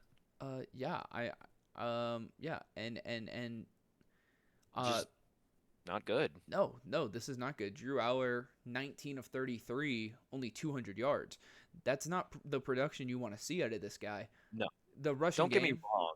You have Katron Allen and Nick Singleton, but yeah, Katron Allen had 144 yards. Yeah, Singleton had 76 yards behind him, but you should still be putting up 300, 350 yards of passing on this team. The problem is not that the running backs are good. The problem is that the quarterback that people have been hyping up about Penn State is supposed to be this third best quarterback in the nation behind Arch Manning and Cade Klubnik, with him and Garrett Nussmeier, going back and forth on who takes the third spot. I don't want to hear any out of the top 10. I don't want to hear any more about Drew Aller. No, and we've been saying this since the beginning of the season. Drew Aller is not that guy. He's not good. And people were all high and mighty on him, like, oh, he's going to show you guys this year. Oh, he's going to show you guys this year. Yeah, he's going to show us in year fucking 5. Yeah. Get your head out of your ass. Yeah, and this is a Penn State team that has, they go to they host Villanova, whatever, and then they host Oregon. That is the most expensive roster in football. Yeah. If Drew Aller does not figure it out, they're going to lose. They're going to get out quarterbacked by Dante Moore. That's not a good thing that's not a good thing. No. At all. No. And this is a weaker Penn State schedule. Yes, they have Oregon. Yes, they have Ohio State, and then they have Indiana. That's it. That's their next best. They don't face TTUN. They don't face Illinois. No. They don't face some of these higher tier Big 10 teams. I don't know, man. I think Penn State's going to come crashing down really soon. Their expectations are going to get them disappointed. Oh, for sure. I'm calling it right now. They're going to march their little asses into Ohio Stadium. They're going to think they're all high and mighty, off of maybe a loss to Oregon, and be like, "Oh, who cares? That's Mm-hmm. And then they're going to get their shit ran through by a better, younger quarterback and a better team. I don't want to say all that because I don't want it to bite us in the ass. That being said, I think Ohio State will still win. Okay, let's focus on this week. Illinois, Duke. Duke fell apart. Oh my God. That second half was horrendous. They had it. Duke had it. It was a 3-point game at one point. Yeah, Duke had momentum. And they just shat the fucking bucket with 4 turnovers. Yeah. I mean, I was watching the Grambling game. I came back. Illinois had scored 17 points by the time I looked back. I'm like, dude, it's been 5 fucking minutes. Yeah, no, it wasn't a good game for Duke. They also sold my parlay. That was cool. But this was a Duke team that had a lot of hype behind it. There was a lot of people saying that they could upset. I didn't think Duke was going to upset, but I definitely thought they were going to keep it closer than they did for a while. Yeah. And then what? 26 point difference. I definitely thought they were going to keep it closer than that. That was Illinois showing that they have the second oldest O-line and the second most career starts of an O-line. Yeah, this is a good team for a reason. They have veteran O-line presence. They have a veteran quarterback. They have a veteran running scheme. This is a good team in the Big Ten. Granted, they do get overshadowed by Oregon, Penn State, Ohio State, and you could make the debate for even Michigan. If you they're a high tier team. They're not a top tier team, and that's just how they've been. And Illinois will have the chance to prove us wrong. But they will have a chance to enter that top tier for this year. This being one of their bigger challenges, they did show up. I was impressed. Yeah, they very much showed up. I will say, minus the turnover troubles, Darian Mensah does still look good. He just needs to work on his ball control, seriously, because you can't lose 2 fumbles in a game and throw a pick. Yeah, that is inexcusable. That is very much inexcusable. Yeah, don't get me wrong. Yeah, no, every other aspect of his play was good. Yeah. Minus that. Let's see. Texas San Jose State. Texas looked like Texas. Texas. It was a little slow going. It was a little slow. Pretty slow. I'll be honest. To start the game off, it was definitely slow. But Arch settled in. He did, and he looked poised once he settled in. But granted, we saw that against Ohio State. Not everyone's going to give him that luxury. San Jose State was trying to get in there for a minute, and they, it was 7-7, and then it wasn't. Yeah, but also the thing is, San Jose State fumbled 3 times in the first half and had a pick thrown, and it was only 28-7 at the half. Yeah. You should be blowing their fucking brakes off if they turn it over that Yeah. much. Genuinely. Or no, it wasn't. I do worry. It I wasn't worry for seven to this team seven. on I Excuse well, me. or sorry, I don't. Well, okay, I guess I kind of worry for this team on offense because like I don't know. You just Yeah. you're given this blowout on a silver platter and Mm-hmm. you don't even cover. Yeah, yeah, and I'm sorry, I Ugh. was thinking of a different game when I said it was 7-7. No, but San Jose State was very much looking to get started. I mean, Texas didn't even score till 3 minutes left in the second quarter, or And 3 minutes left until the yeah, second quarter. Um, yeah, and that being said, Baxter looked okay. Arch Manning used his legs more in this game, which was nice. Arch Manning, still throwing the pick. PJ Livingston, uh, crazy. He's yeah, really good. yeah, no, Livingston looked really, really. I think his name's Parker Livingston. That's I don't know where I got Parker PJ from. Livingston. Yeah, Yeah, Parker Livingston looked really, really good. Yeah, I mean, this is a Texas team that seems to start slow, but when they settle in, they settle in. It's just a but the little. issue Yeah, yeah, that's the issue. you Is can't have you don't have the luxury of that yeah, time against higher tier teams, and especially in the playoffs.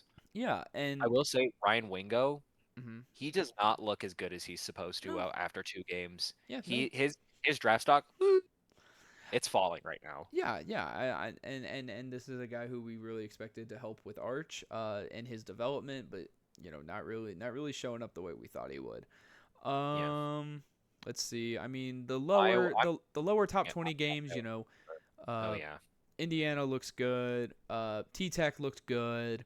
Um, Yep. not lower, but Florida State looked really good. Texas A&M gave up 22 points to Utah State, but still looked okay on offense. Definitely have a couple questions about them going into Notre Dame this weekend. Hold on, I gotta switch over to top 25. God damn it, switch, you motherless fuck. Sorry, I was on the all games, but Oh no, I'm on uh the all games too. I'm just going in order of what I'm oh, seeing. huh. Okay, so why the fuck are our orders different? We're looking at the same fucking site. Yeah, I don't know, whatever. Shit's stupid. But whatever. anyways. Da, da, da, da, da. Tweets me. Iowa State. Yeah, yeah. That was a funny ass game. That was definitely thought there was going to be a lot more. First of all, it being the highest scoring first half since 2021, definitely interesting. Iowa State just kind of looked deflated there at the end. They couldn't really get anything going. They were able to hold out though. Mhm. Mostly Iowa, because Iowa sucks. yeah, I mean Iowa made it interesting. Don't really know what I expect out of both these teams. Iowa State definitely not looking like more of the powerhouse in the Big 12 after facing a really good defense. Despite being 3-0, I think their Yeah, record is a bit deceptive. I absolutely agree with you, and I think we're gonna see more of that once they actually get back into like harder Big 12 play. Once they start playing like teams like Kansas, teams like Baylor. If I Teams think, like BYU, teams like yeah, TCU. I was gonna I say, mean, they have well, hold on. BYU, Arizona State, TCU, Kansas on a 4-week stretch it's like towards the end of the year. That's scary. Yeah, no, yeah, yeah, yeah, they absolutely do. And I thought they had You Baylor face this year. Arizona in week 5, that's also something you got to look out for. Arizona is a sneakier team, but they'll host Yeah, Arizona, so I don't think it'll be that bad yeah. because Arizona's defense isn't good. Hmm. But I get what you mean for sure. Yeah.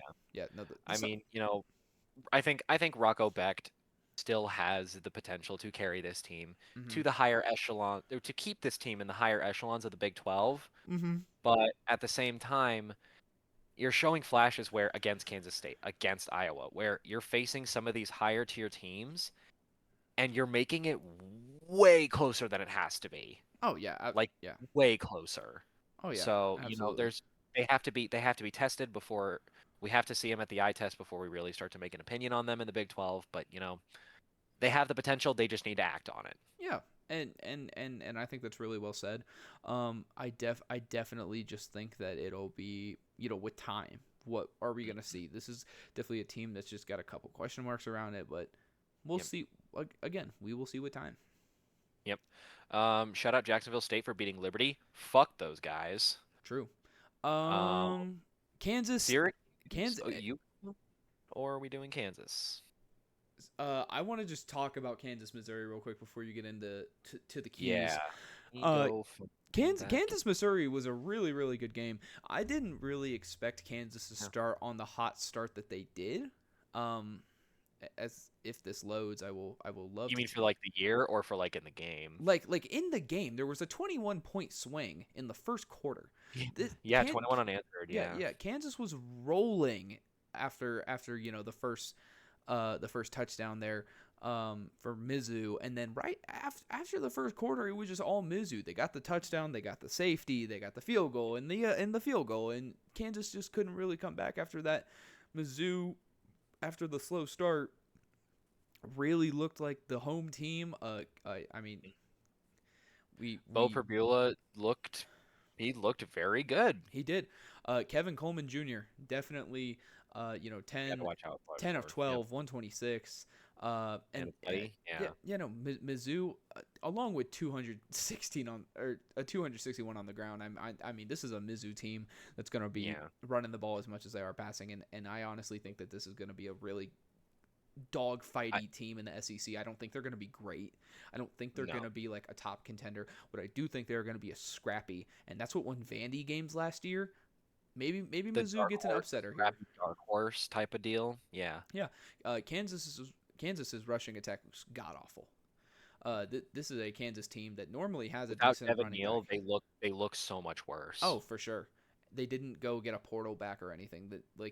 They look terrible. They did not replace the part of their offense that was really good last year in Devin Neal. Yeah. So, because Jaden Daniels can only do so much, but I think Kansas will still do okay. Yeah. It's better than where they used to be. That's for damn sure. Yeah, true. But Absolutely. don't expect them to make super crazy waves in the Big 12. Oh yeah, no, absolutely not. Yada yada yeah. Not the yadas.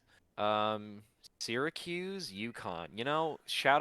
I guess just shout out to UConn for really bringing it to Syracuse. I think Angeli and I think Angeli was very much shoot, what am I trying to say here?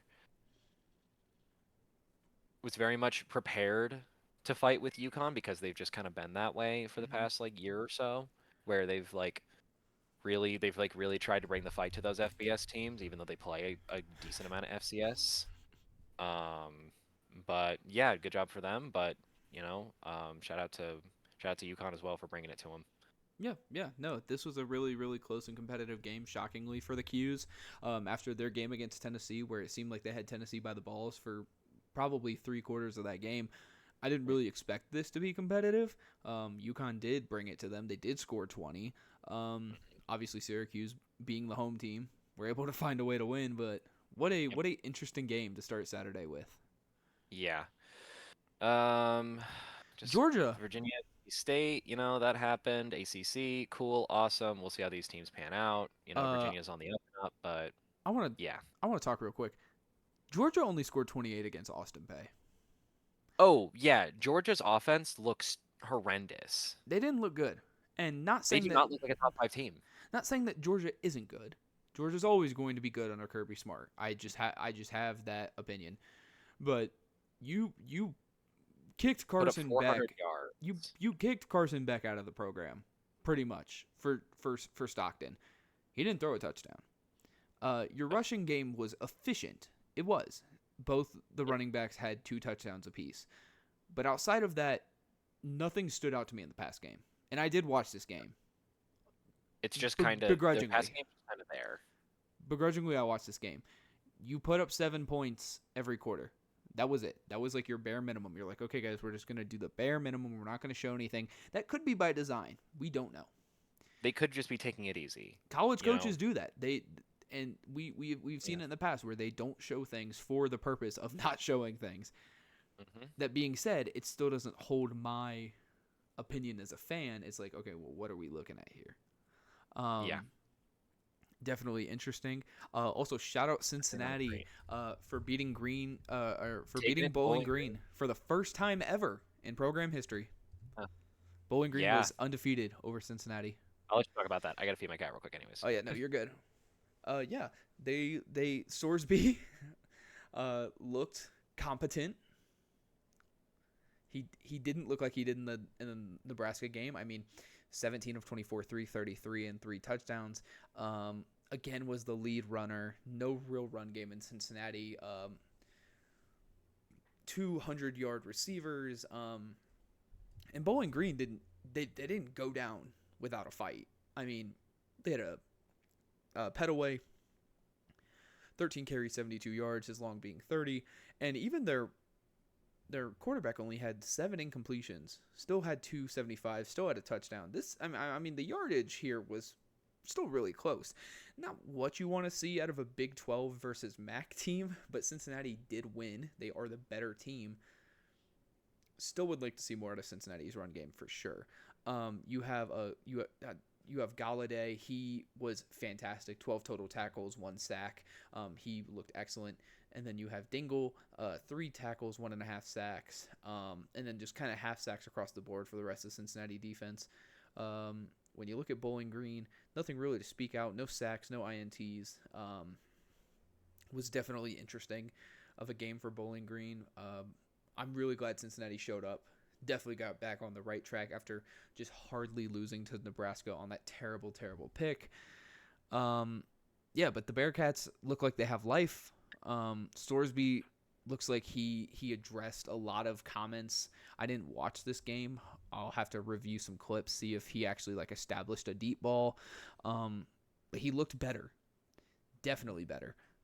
Just don't like how there's no run game in Cincinnati, especially in a Big It 12 looks like conference. there were. It looks like there were some. I don't know if this is yards after catch type stuff, but I mean, some That of your longest targets for your receivers are 44, 73, yeah, 39. yeah, But yeah, no, yeah, no, that's what I'm saying. But like, I don't know how that came about. Did a wide receiver catch it and just take it to the house, or what are we looking at here? So I'll have to review some of the film. Uh, check real, see if that says anything about his pass yards after catch. But in the meantime, we'll yeah, move on and I'll come back to it. yeah. Um, out of the out of the rest of the top teams, I mean, Tennessee did their job. Ohio State showed out and looked really good against Grambling State.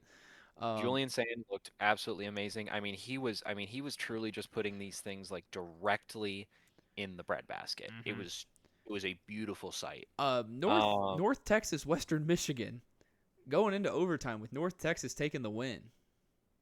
also, well, in the same vein of lower tier Mhm. matchups, shout out to Bryant for being one of the few FCS schools to upset an FBS school this week as well, Yep. beating UMass by 1 on a walk-off field goal. Yep. Yep. That happened. Forgot Yep. about that. Oregon State still looks terrible because they just dropped 1 to Fresno State. Yeah. Even though Fresno State is like a decent Mountain West team, but like, Speaking of states, ugh, Oklahoma State looking terrible against Oregon. Again, the most expensive roster in football. We know this, but whew, yeah. um, Mike Gundy is staring down the barrel of being fired. oh yeah, and that's probably a season old Yep. of a take. Shout out shout out UTSA getting the win over Texas State. That was a No, no, no, no. no. Texas State beat UTSA Oh, 7. yes, they did. Yeah, no, shout out to Texas State for keeping their Yeah. campaign Yeah, going. no, yeah, no, they did. I thought. I'm This sorry. dog fight team I is a read rival. I read the thing wrong. I read the score wrong. Wow. Oh, and I see a game sitting right next to that I want to talk about. Uh, Clemson versus Troy. I watched this game before the Clemson? delay. What the fuck are you doing? Dude, Cade Klubnik looks bad. Cade Klubnik looks His horrible. him and Arch's Heisman campaigns are going down the toilet together. At this point, dude, like Give it who to Nuss, bro. like Actually, Nussmeyer, not even. Jeremiah Smith. Nuss didn't look great this weekend either. I know But also, we'll talk about I think LSU. We'll talk about LSU. Like But I mean, how the fuck do you go down 16-0 and you're down 16-3 at the half, by the way? yeah. No, and You're a top 10 team against a Sun Belt team that is running their first year coach after winning like 3, 4 games last year. yeah, and this is a Troy team that had the entire leverage. They had everything going for them. I honestly believe if it wasn't for the break due to the weather, Troy wins this game. I Mm-hmm. think I think because of the break of the weather, Clemson was able to reevaluate, reassess, and was able And to scored 27 unanswered. yeah, and was able to score 27 unanswered. Exactly. I definitely think that Troy was the better team before the weather. After the weather, Clemson was the better team. Granted, I will granted, say, the defense. yeah.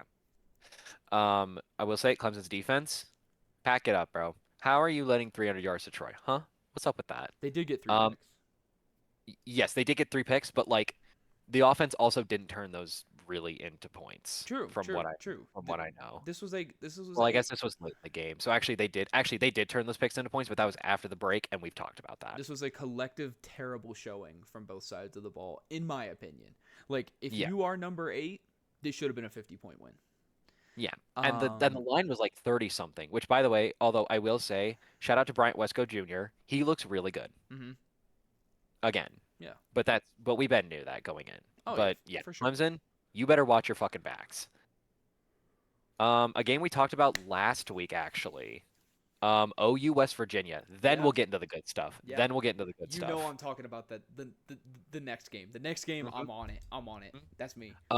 I think OU's defense did a great job They did. out. The offense shit the bucket. Parker Navarro throwing 3 picks. You don't want to Yeah. see that. But the fact that they still came away with a win and held West Virginia off is a great sign. Don't get me wrong, you're at home, so you really need to clean that shit up before you go on the Mm-hmm. road again. But, like we said last week, we thought West Virginia could bring it to them. Rich Rod's new Yeah. season and Rich Rod with the new season, and we really thought that West Virginia was all that, and I think they probably aren't. Yeah. I think they are maybe a fringe bowl team. OU, they could be MAC contenders. We'll see. I will say Bangura looked really, really well. He wasn't the lead rusher, Parker Navarro was, but Bangura, I liked his play. He didn't do a Yeah, lot, but he did 3.3 enough. yards a carry. He looked That good. is serviceable. And then So obviously I talked about Hendricks last week for OU. We're looking at him today. Hendricks did really, really well. He's he's 8'9", 121, he one is tutty. shooting up the wide receiver charts, man. He is insane. Yep, yep. So again, shout out OU for that one. OU, oh yeah. OU, oh freaking oh, I didn't see this. So fun fact about those 3 Parker Navarro interceptions, those came on back-to-back-to-back drives. It's not That was good. literally all OU did the third quarter was throw picks. Not good. Not good, chat. Not Not good. good. Not good. But it happens sometimes. But Yeah. hey, again, shout out OU's defense for holding it down, Oh yeah, for sure. getting it done. Oh yeah. So And now now the game the I talked moment about. The we have game been all I been talked waiting about. for. And I told people, I you, camera, you, I told you that even if they don't win, USF is going to look very, very good in this game. And you know what happened? They frickin' won. Not only did they win, we're looking at Byram Brown and his Legacy. 3 incompletions. 3. Wait, no. No, 13. sorry, 13. 13. I read Still, the 23 there, and then I saw the the 6, and I'm like, oh, 260. 26, yeah, duh. Okay, Yep. No, I- but he still looked fantastic. he Don't looked get me great. wrong.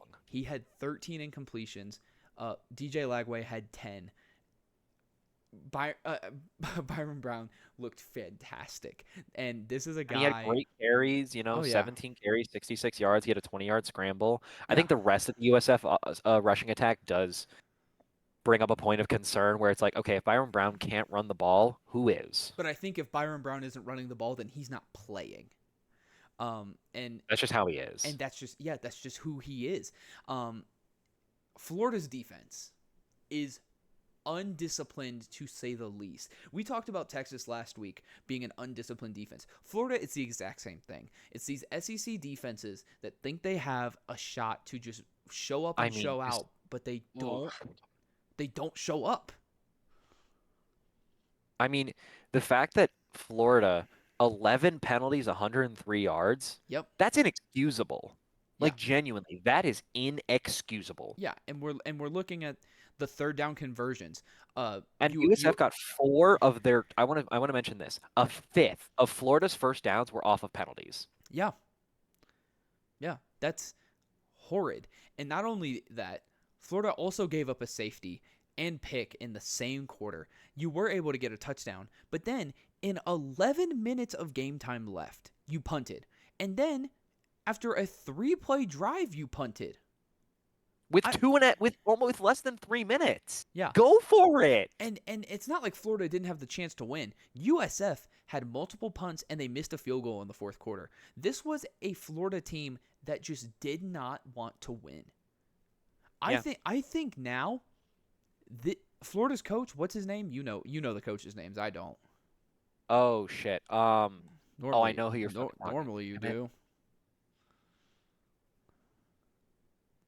Oh, Billy Napier. Billy Napier. Yep. Yeah. Yeah. Hot seat guy, by the way. Was a hot seat guy. And then DJ Lagway started lighting it up, and then he got off the hot seat. But now I think he's back on the hot seat, even with DJ Lagway at his disposal. I think he's on the his ass is on fire seat. This isn't a hot seat. This is he is jumping out of the chair screaming seat. This Florida team should have blown USF out. But I said USF is And they only got 1 sack on the day, by the way. Oh yeah. This USF That's team, a defense. This was a highly touted defense. Yeah. And you look at USF, you look at FSU next week. Or Miami. Do they get Miami or USF? I think Miami, right? Hold on. Let's see. Miami. They play the Hurricanes. And this is a Hurricanes team that was slow. This was a Hurricanes team that was slow against Notre Dame. Not saying it'll be the same, but you look at how Carson Beck plays. You look at how DJ Lagway plays. I'm saying it's there. I'm not saying there could be apples to apples comparisons. I'm not saying USF is going to win. Outrageous thing. It's the rule. It's the rule of 3. But not only that, Miami has a much better run attack, and I think that's going to be where USF finally loses to the Hurricanes. And also, Miami's coming off of an easy week. USF is coming off of this dogfight week. Yeah, and Miami's gonna be more rested. Yeah, no, that's gonna wear on them. Yeah, this is definitely the opportunity for USF to do a lot of things correctly. If they are able, if they keep the game close, if that's a win. I'll say this right now. If they're able to go into Miami and win, this is a top 10 team. I don't see how you don't put them in the top 100%. 10. This would be the best resume out of anyone in college football. Yeah. I mean, multiple top 20, like literally 3 back-to-back-to-back top 25 teams when you are the underdog. Yeah. And so this is going to be an interesting game for USF. Again, I don't think they win. Florida, no. I thought they were going to keep it close, but I definitely think Miami they'll keep it close. If USF gets blown out and I eat my words, then whatever. It was fun while it lasted. It was fun while it lasted. Yeah. Hey. But I have so much good to say about South Florida. South Florida looks poised. Brown looks fantastic. The scheme is beautiful. They had a couple miscues. Their defense is still playing well. Yeah, I mean they did have a missed field goal, and the rush game needs to be addressed, like you said. But yeah, this is a team. It doesn't need to make a statement, but they sure as shit can next Saturday. Mm-hmm. I mean, they've done more than what was expected of them. Oh, absolutely, absolutely. But, it's pretty fucking good. Oh yeah.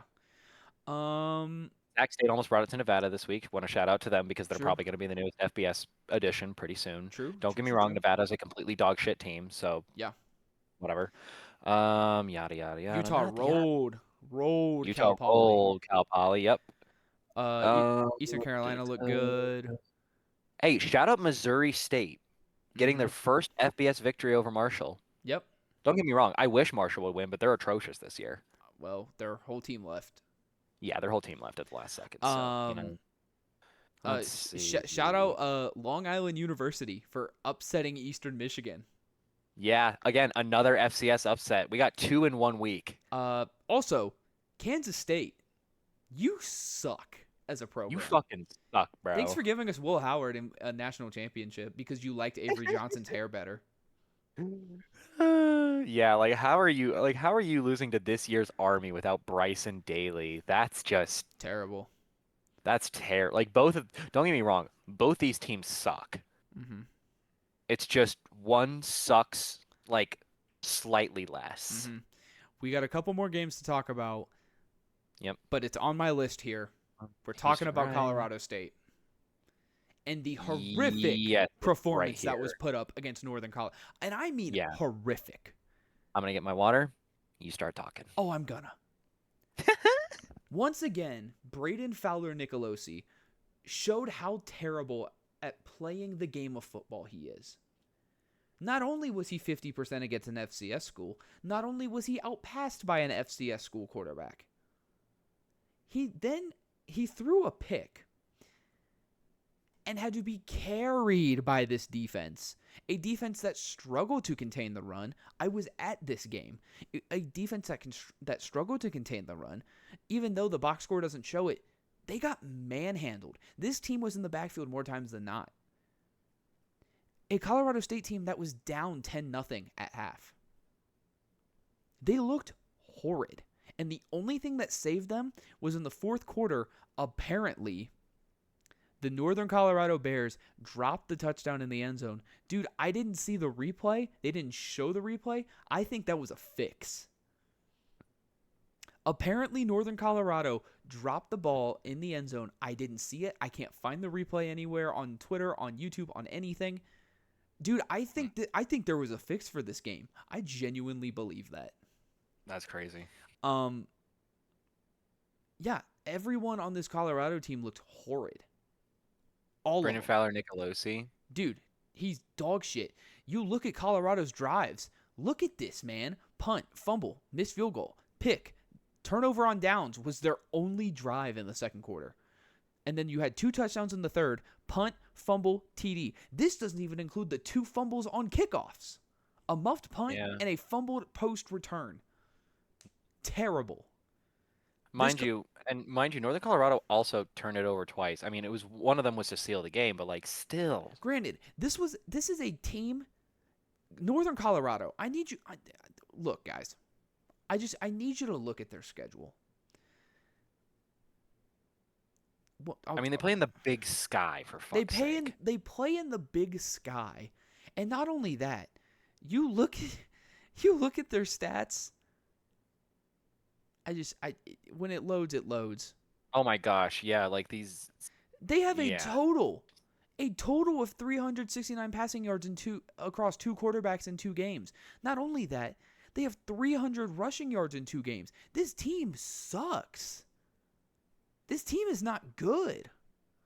Bless you. This team is horrid. And they had Colorado State begging for them to stop. Colorado State looked horrific. Do not let the numbers fool you. No, not at all. Truly. Do not let the yardage numbers fool you. Shit game. Yeah, and Colorado State, this is an 8-win team last season. This is a bowl game team last season. You played up to Washington in the first half. It was 21-21. You looked fantastic. Then it blew away. And then what happens at your first home game? Not to mention, this is your agricultural day. This is the day where you wear your retros and you are in the Orange Aggies uniform and you're supporting agriculture. This is your whole thing. Dude, you shit the fucking bucket and are shit out of luck with a win. Shit's pretty good for agriculture, so Look. Maybe that was the plan. No. I'm just playing. No. Also, one thing that you cannot allow that I'm looking here in the box score, you cannot allow an FCS school to go 4 for 4 on 4th down. Oh yeah. No, that was is terrible. Awful. No, it was bad. And not only that, you look at the rushing yards between these 2 teams and you're like, "Oh, Colorado State ran it across them." Yeah, it doesn't help that they fumbled 5 times. Yeah. if you don't account for the 5 turnovers, guess what? You'll win the game Yeah. sparingly. But instead, there was a phantom dropped touchdown pass, which I didn't even see that happen.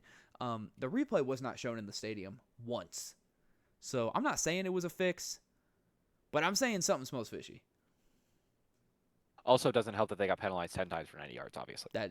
Yeah, it was a bad day for Again, Colorado just State. penalty troubles, Turnovers. glove troubles, inefficiency in the passing game. I will say the rushing attempt was at least efficient. 5 yards of rush is Yeah, no, it was good. It's a But good run game.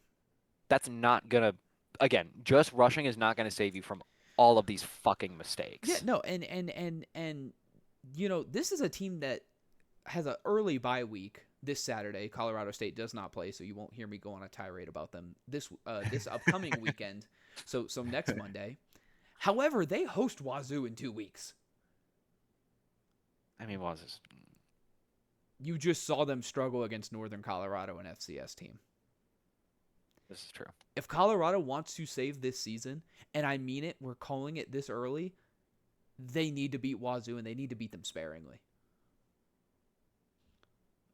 That's my honest opinion here. Yeah, I think bowl eligibility is like the ceiling here, unfortunately. Yeah, and not to mention, you have to go into Wyoming this year, a team that you should handedly beat, but based on their play, I don't know if that's the truth anymore. No idea. Anyway, so we'll see how that pans granted, out. whatever. South Carolina. South Carolina looked Yeah, I mean they looked that way last week. Yeah. They're taking care of business in the lowest way possible, in my opinion. In the least dazzling way possible, they are doing the thing. Tulane over South Alabama. We love Banger. We love us some Tulane here. Banger. Shout out Coach Bill for getting his first win in collegiate play. Yep. I will say, Retzloff does not look good. No. He does not. No, he does not. I thought Davenport was honestly, I do think South Alabama looked like the better team on offense, but obviously, defenses win you games and chips, and Tulane's defense was slightly better. Yeah, and Tulane definitely looked like the better team here. I forgot this happened. Arizona But expect State. South Alabama to at least somewhat compete. Oh, Arizona also, State. Bill Belichick getting his first win in NCAA. Congratulations or whatever. But you beat a really shit Charlotte team. I don't give a fuck. Yeah. But terrible. Mississippi State bringing it to Arizona State, showing them that the SEC really is all that, even at the bottom of the barrel, and a bag of chips like that. Sam Leavitt, your Heisman candidacy also just went gone. 82 yards, 1 tutty, and 2 picks.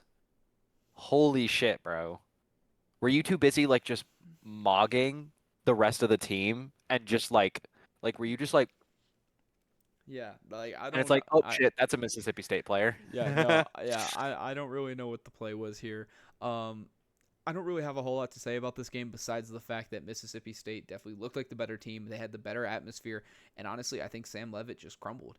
We saw that against Texas, where, granted, he stepped up, but ultimately fell. But also you had Cam Scattabooty to help you through that. So and so this you didn't have to do everything. Yeah, this was but and if this is Arizona State's only loss, then great. Good for them. They're a one-loss team against an SEC school. However, this should have been a win, and it should have been a convincing win. Kind of weird. Kind of convincing us of the opposite of Arizona State might be worse than what preseason stocks took them out to be. Yeah, exactly. I will say their rushing game, really good. Great. Looked really, really good. Great. If Sam Leavitt does his job, then great. This is a winnable team. Yeah. But as of this week, questions start to come up about Sam and in times of need. Yeah. So we will see how that progresses. But again, shout out Mississippi State for getting it done. Yeah. They start the season 2-0. That's as many wins as they had last year, if I remember correctly. Or it's pretty close to it. I don't remember anything, but I know that they were. I know they were a dismal team last year. Yeah. So Auburn taking care of business against Ball State, another 2-0 SEC team. Um, Michigan walking it State. back a little bit. Oh yeah, Sorry, walking it back to 2 games in specific. Shout out Toledo for beating the brakes off of Western Kentucky. true. Toledo is. I think Toledo will also be another high tier MAC team this year again. We just kind of have to see how Tucker Gleason and his squad rolls out. Yep. And poor Akron. Poor Akron. You hate to see it. I don't. Mini Mahomes fucking wrecked their shit. Oh yeah. Oh yeah. 68. Oh my! Like I looked at that score and I'm like, oh, Yeah. all right, sure, all right. Anyways, Boston College, Michigan State, That was a mid crazy and game. mid, That was a but it was a great It game. was a crazy game. I mean, you have Aiden Childs, in his, I believe, second year, if I'm not mistaken. Not entirely sure. Regardless, younger guy, very inconsistent last year, lost them games because of his inconsistency. He's looking a lot better this year. I will say, Michigan State's defense, they're not playing defense like a Big Ten team. No. But, Jonathan Smith, I think, is still kind of figuring things out at the helm right now. Michigan State has been in a lot of turmoil ever since that whole case came out. So I'm willing to give them the benefit of the doubt because I believe it's either year 2 or year 3 under Jonathan Smith, and you really need some time to get things going. So I understand that. But at the same time, giving up 457 to the eternal mid that is Boston College, it brings up a lot of questions about how you're going to do in Big Ten play. But regardless, it was a very, very good game. And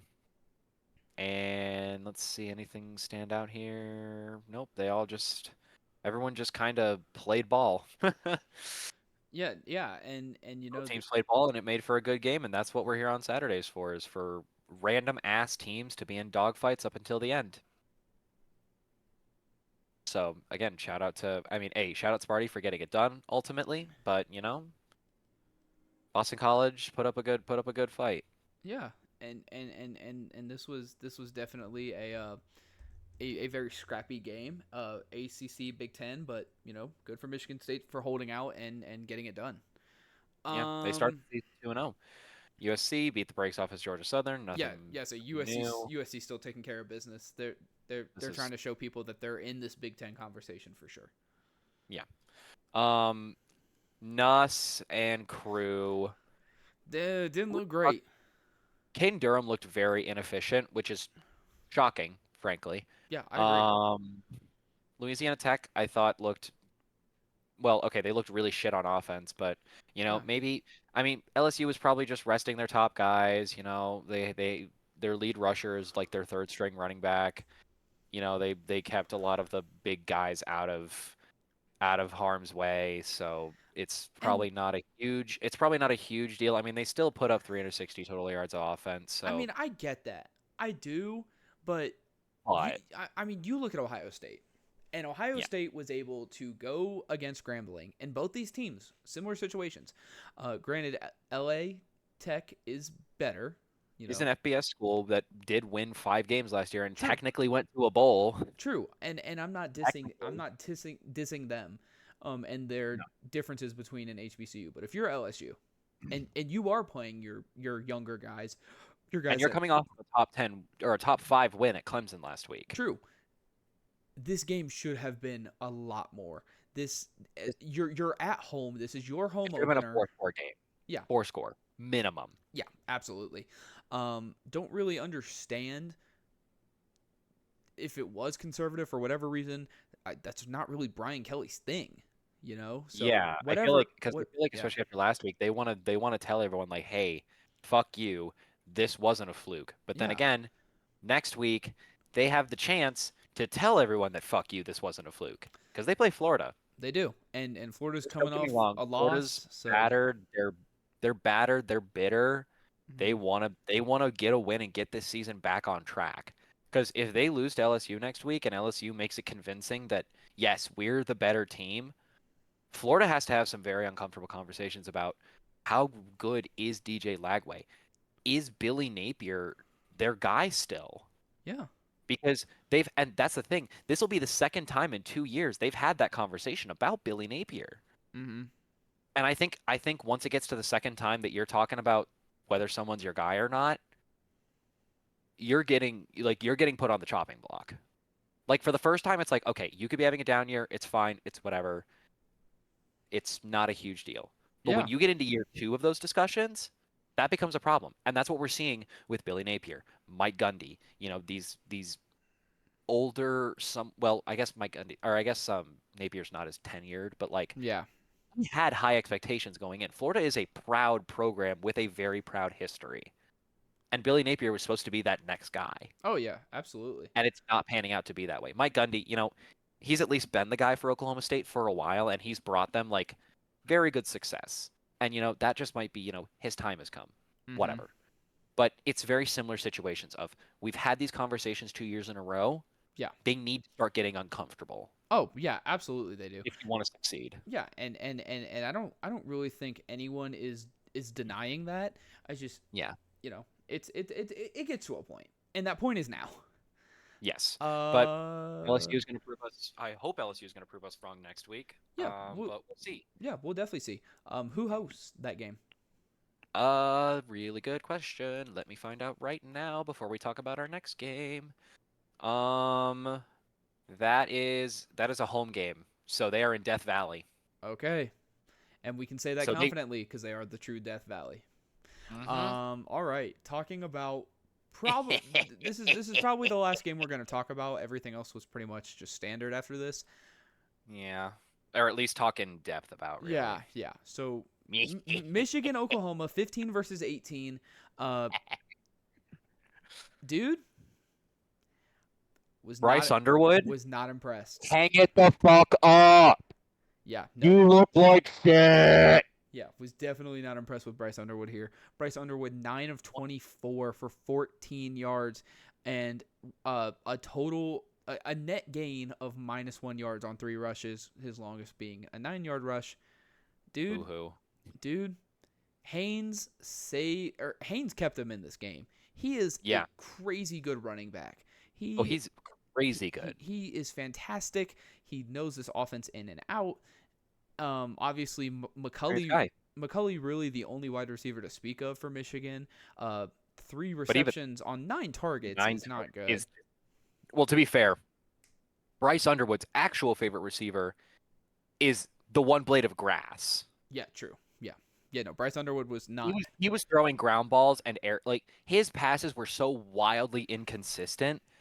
And you know what? It was a beautiful thing to watch. Yeah, So yeah. yeah, Justice Haynes is the only thing keeping this team afloat right now against any team that has half a fucking brain. And I believe Mike or on football coach. Oh, Brett Venables. Brett Venables. I didn't even have to look it Yeah. up. Brett Venables has saved his job with getting John Mateer. John Mateer, I think we really need to start talking about him as a Heisman. Yeah. Yeah, and 21 of 34, 270, one tutty, one pick. And I mean, and his running game yeah, no, he looked better than I thought. he looked great. There were a couple decision making questions that I really had in this game. There were a couple plays where he just kind of shut down. But Yeah. but across the game he looked fantastic. And I mean, mind you, that's against a Michigan defense that is known for terrorizing Yeah, quarterbacks and we and saw making their lives yeah, hell. and we saw this against New Mexico State last week.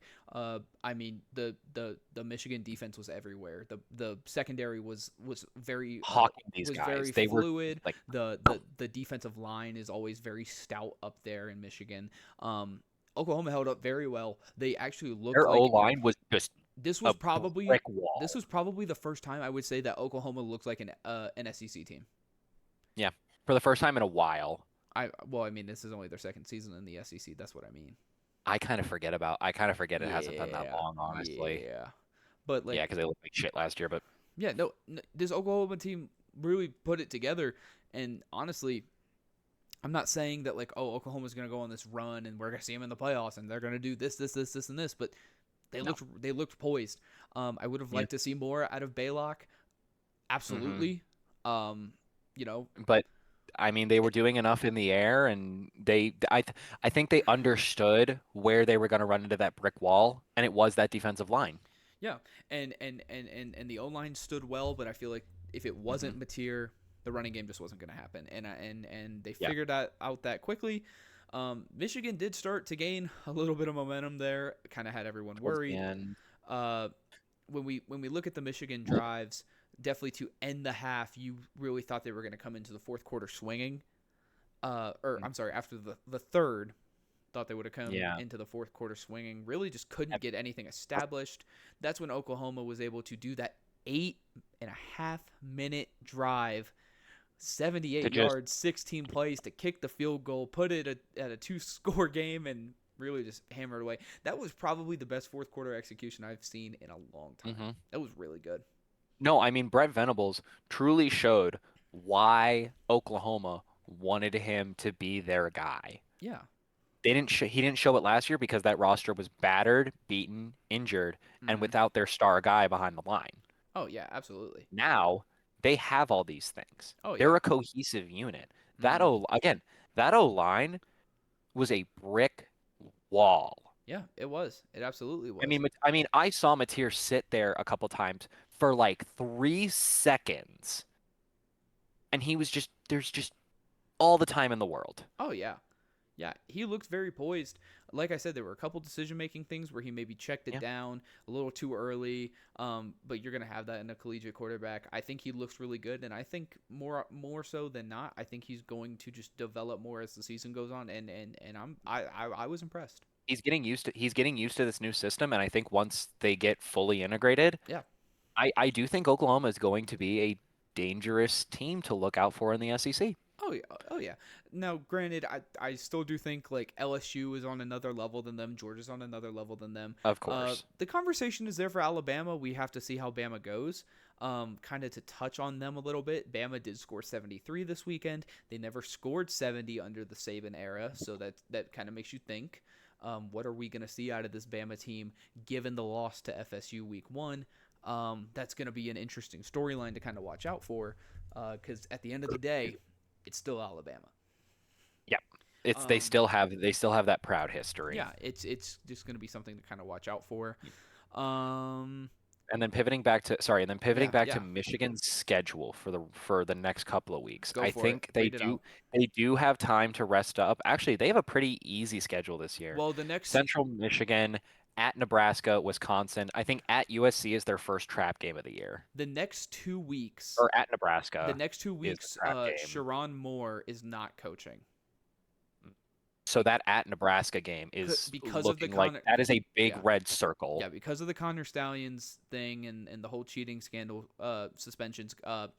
Biff Poggi is going to be their Yes, interim head coach, by yes, the way. yes, and he will For be those that do coaching not the know. Central Michigan game and the Nebraska game. So that is what they got going on over there. Yep. Nebraska being Um, their first Big Ten game, definitely going to be interesting. and But especially, and without their head coach, it'll be. I don't know. I don't know, man. But Biff Poggi has capped them off like that Maryland game like a year or two ago, I dude, believe. dude, I don't know. But It's still just Nebraska. They only beat Cincinnati by 3 points. I think Michigan will still probably win. I wouldn't be surprised. I wouldn't be shocked if their game if going into the game if their only loss was Oklahoma. That wouldn't surprise me. Yeah. Shout out Purdue for almost getting upset by the Salukis Yeah, yeah, yeah. They pulled away, but man they fought for it. They fought for the loss. for some reason. Shout out Vandy for beating Virginia Tech. Diego Pavia looks really, Yeah, really good yeah, again. he does. This is nothing new. Watch out for Vandy to do the same thing they did last year and be really chippy and fight for it again. Shout out to UCLA for starting off 0-2, and shout out Nico Amaliava for still looking like shit. China's still calling, buddy. Yeah. China. Yeah, yeah, no. Nico looks horrid. He looked better, but actually, No, no, he didn't look better. no, Never mind. nope. 41. Never mind. 41 attempts, 255. Nah, he looked like shit. Never mind. Fuck you, buddy. Yeah, no. Especially against UNLV, man. Like, come on, Come Yeah, on. like they almost lost to Idaho State. Who am I kidding? Yeah. Not Yeah, really I anything think else to I think speak of, really. I think Colandrea looked pretty good for them. I will say, Hmm looked better than last week. Yada yada yada. Not the yadas. Uh, Um, New Washington Mexico looks State. Washington Blah, blah, looks blah. really good, man. Yeah, yeah. Demond Davis looks really really good. Eamon Uh, Davis looks like a beast. yeah. I mean, he looks really good. I kind of want to. I'm just gonna dive into this box score a tiny bit. Um, Yeah, 300 passing. Uh, even after bringing in the backup, Coleman 15 carries, 111. Muhammad 14 carries, 95 yards, and I mean, first of all, Coleman with 5 touchdowns, man. Like insane. this is a Washington running attack that is nuclear. Better than it's been in past years, Oh, for for sure. sure. For sure. I definitely think that Washington is going to be one of those better teams in the Big Ten this year.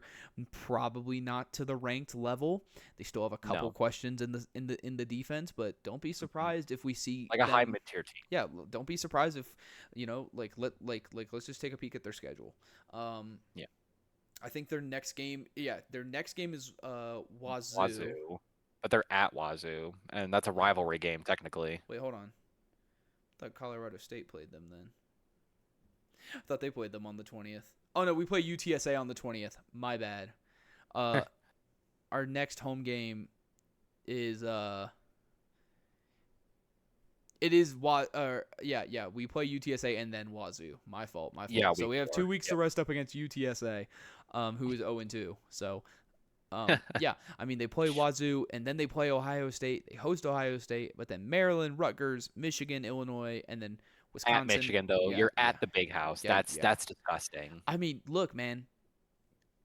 If Washington's only loss is against OSU, I could see them going into Maryland and winning, hosting Rutgers and winning. Probably not going to win against Michigan at home unless like something horrid happens to that program. They host Illinois. Could be a dark horse circle on No, the calendar, maybe. I don't But know, dude. Illinois looks too poised. Wisconsin, and they have, you'll probably beat Wisconsin. You'll probably beat Purdue, you'll UCLA. definitely beat UCLA. Yeah, you're definitely gonna beat UCLA, and then Then you have Oregon. 3 like low key like easy weeks before going into your rivalry game Yeah, against and Oregon. and and, and it's always interesting, But Washington, Oregon. So we'll definitely see. hmm Right now I'm having the Huskies go 8-4. All of their ranked opponents being losses, but honestly, yep. I don't see an unranked opponent that could beat them. Yeah. That's my opinion. Boise State obviously had their comeback win, like we said, Yeah, very expected. yeah. Let's see, Louisville 14-28. Honestly, less than I expected, especially from Miller Moss. Oh yeah, Um, absolutely. but it's James Madison. They're not like this is not like a dog shit James Madison program or Oh, anything like absolutely. that.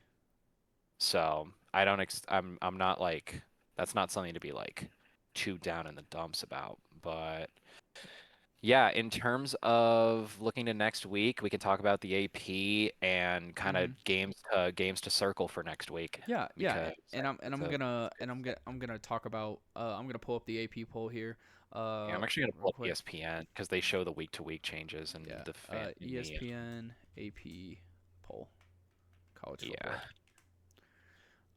Yeah, there I want we to go. talk about it. Um, And like where teams went, yeah. who's at the bottom, who's Yeah. kind of sniffing the edge, pause. Um, Um, given, so gi- the weeks, obviously we have the top 3 not changing, even though Penn State and LSU did not look like top 3 teams.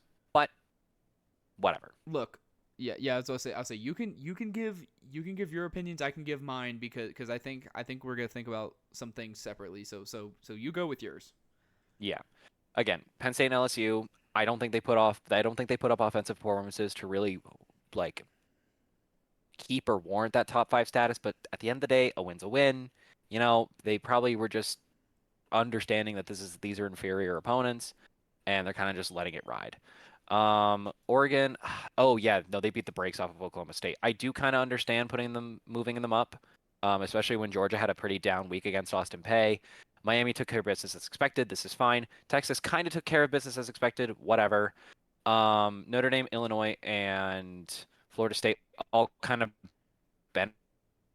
benefit from Clemson looking very shaky against Troy, which I think them dropping out of the top 10 is reasonable given the performance they put up and how that game could have gone without the weather delay, as you mentioned earlier.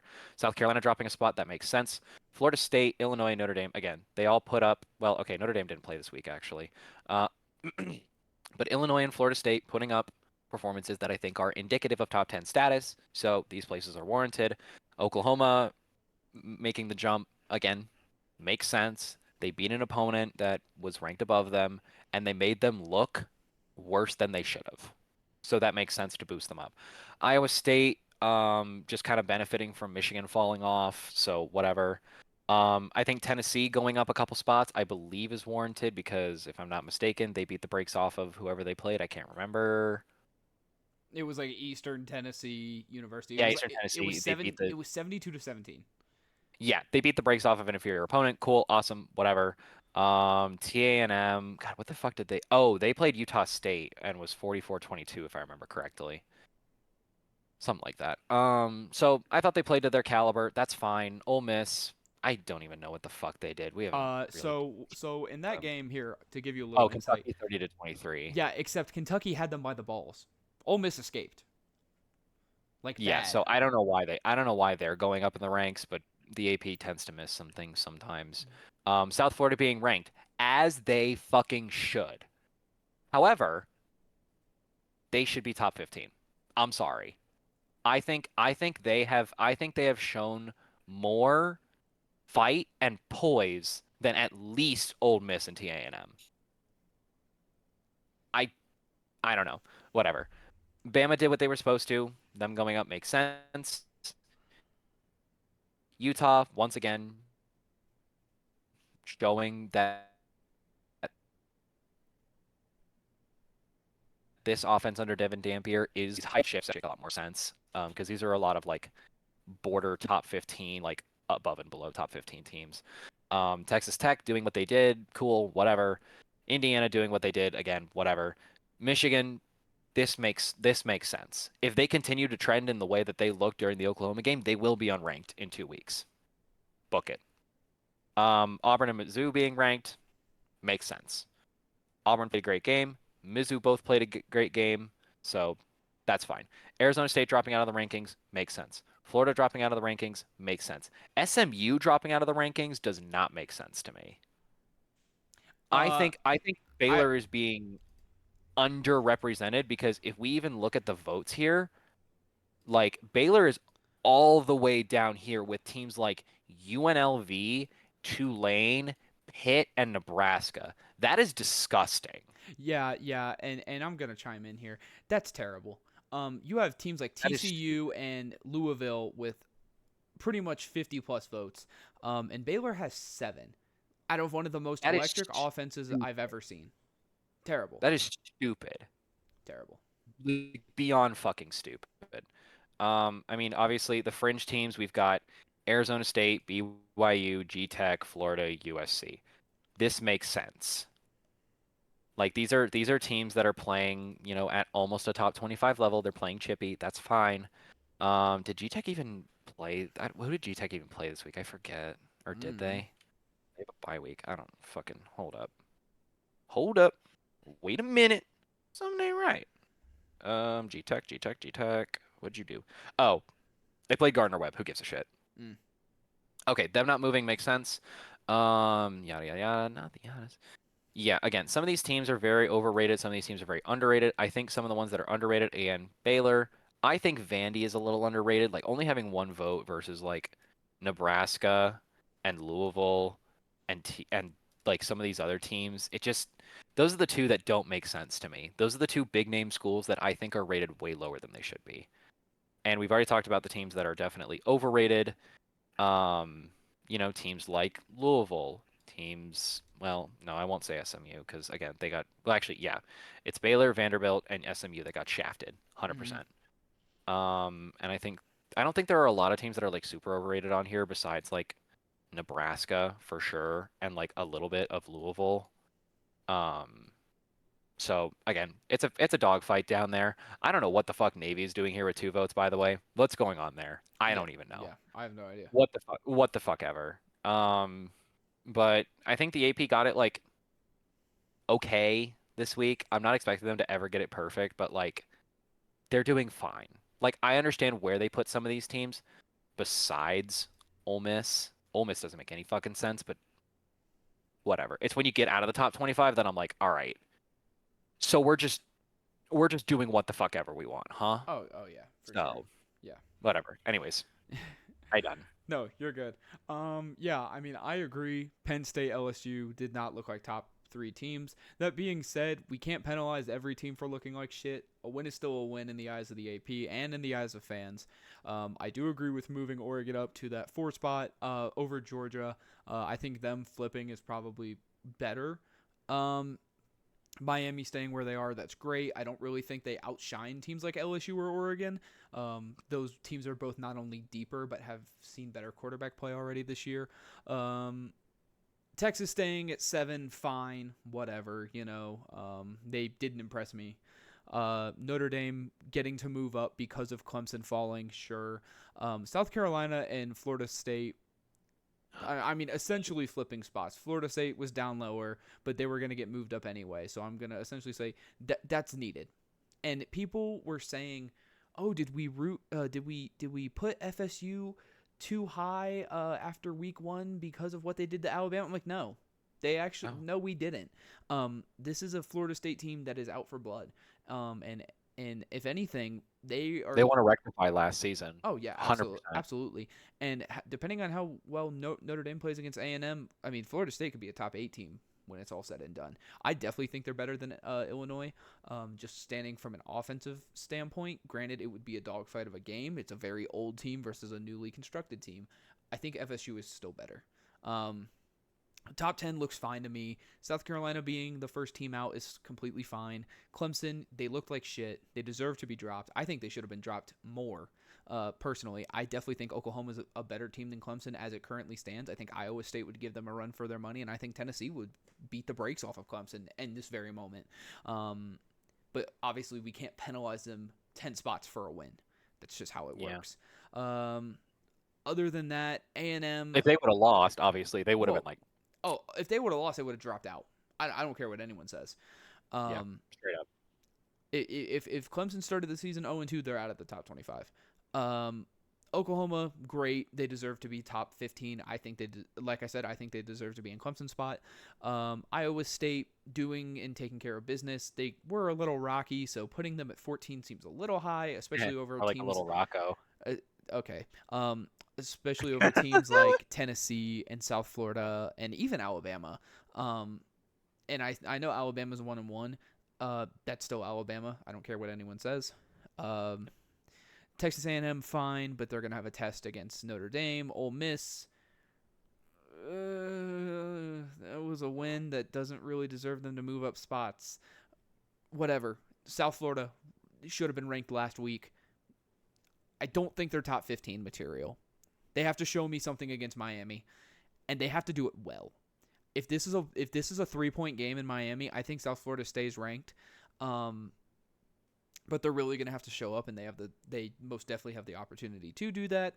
Alabama, like I said, should be ranked higher still. This is still a very good Alabama team. This is still a very dynamic Alabama team. They got blindsided by FSU.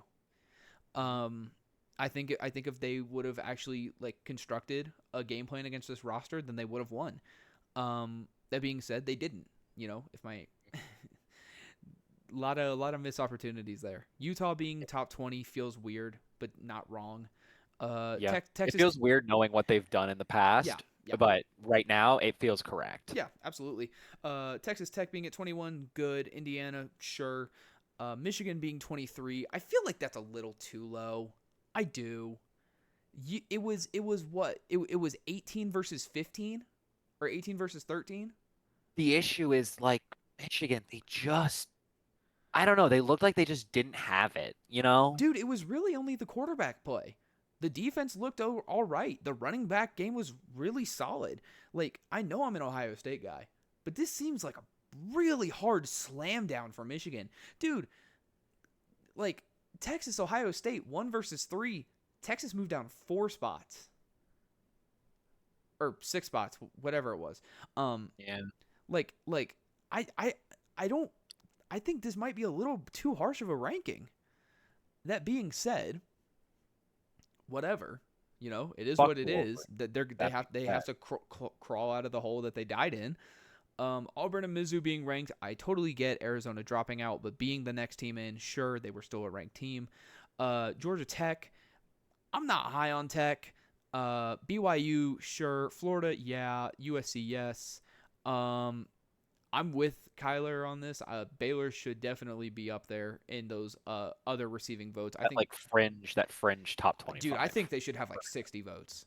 The fact that they have 7, embarrassing. The fact Louisville has 49, embarrassing.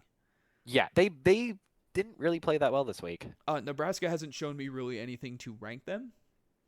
They hardly in the slightest. They hardly beat a UC team, and they did their job against another unranked team. Like, good An for you. Akron team that is too stupid to make a bowl. That is actually true. I'm kind of looking here at the coaches poll, and there's a lot of things that I like about it, and then a lot of things that I don't. Georgia up there. Come on Georgia now. at 3. Come off it. Come the No. fuck off it. I will say though, having Alabama just one spot higher is good in my book. But then again, they aren't having teams like Missouri. They don't have Florida as high up. They don't even have Auburn in there. So Yeah. They definitely, have BYU down at 25. They have Ole Miss up at 13. I mean, Ole Miss at 13 is a fucking yeah. atrocity. I will say though that BYU does deserve a little bit of respect. They do. They are rolling. And I think fringe top 25 is Yeah. a good place to have them. Yeah, I'm looking down here at the FCS Louisville coaches at poll. 88 votes. Oh, fuck you. That's horrid. Tulane all the way up there, Nebraska all the way up there, Navy all the way up there, Baylor still all the way down there. Like, come off it. Yeah, I don't know, man. This is Mississippi State way too low. Washington. Actually, you know what? Another team that didn't get a single vote. Now that I think about it, Washington. yeah, Really? yeah. That's shocking to Yeah, me. and I guess you got to think the only competition was a Mountain West team that kept up with them in the first half, and then they were able to finally pull away, and then an FCS team. Washington against Wazoo is definitely going to have very real implications. If some of these SEC teams start flying off, and these other Big 12 teams start losing their games, we could very well see Washington. The SEC cannibalizes itself. Exactly. So it's going to happen. Exactly. But we can also say that about the lower half of the Big Ten. So we could see Washington make a little top 25 run, but probably going to have to see a little bit more out of the offense. Crazy enough as it is to say. Yeah, I know. Insane ask. Oh, yo, who wants to talk about the FCS coaches poll? Fuck yeah. I don't. I want to eat dinner. Yeah, no, I'm fucking trolling. I would say So- this was a very successful week. All right, do we want to do what we did Yeah, last it's a time lot shorter. and pick 3 games to look out Yeah, for?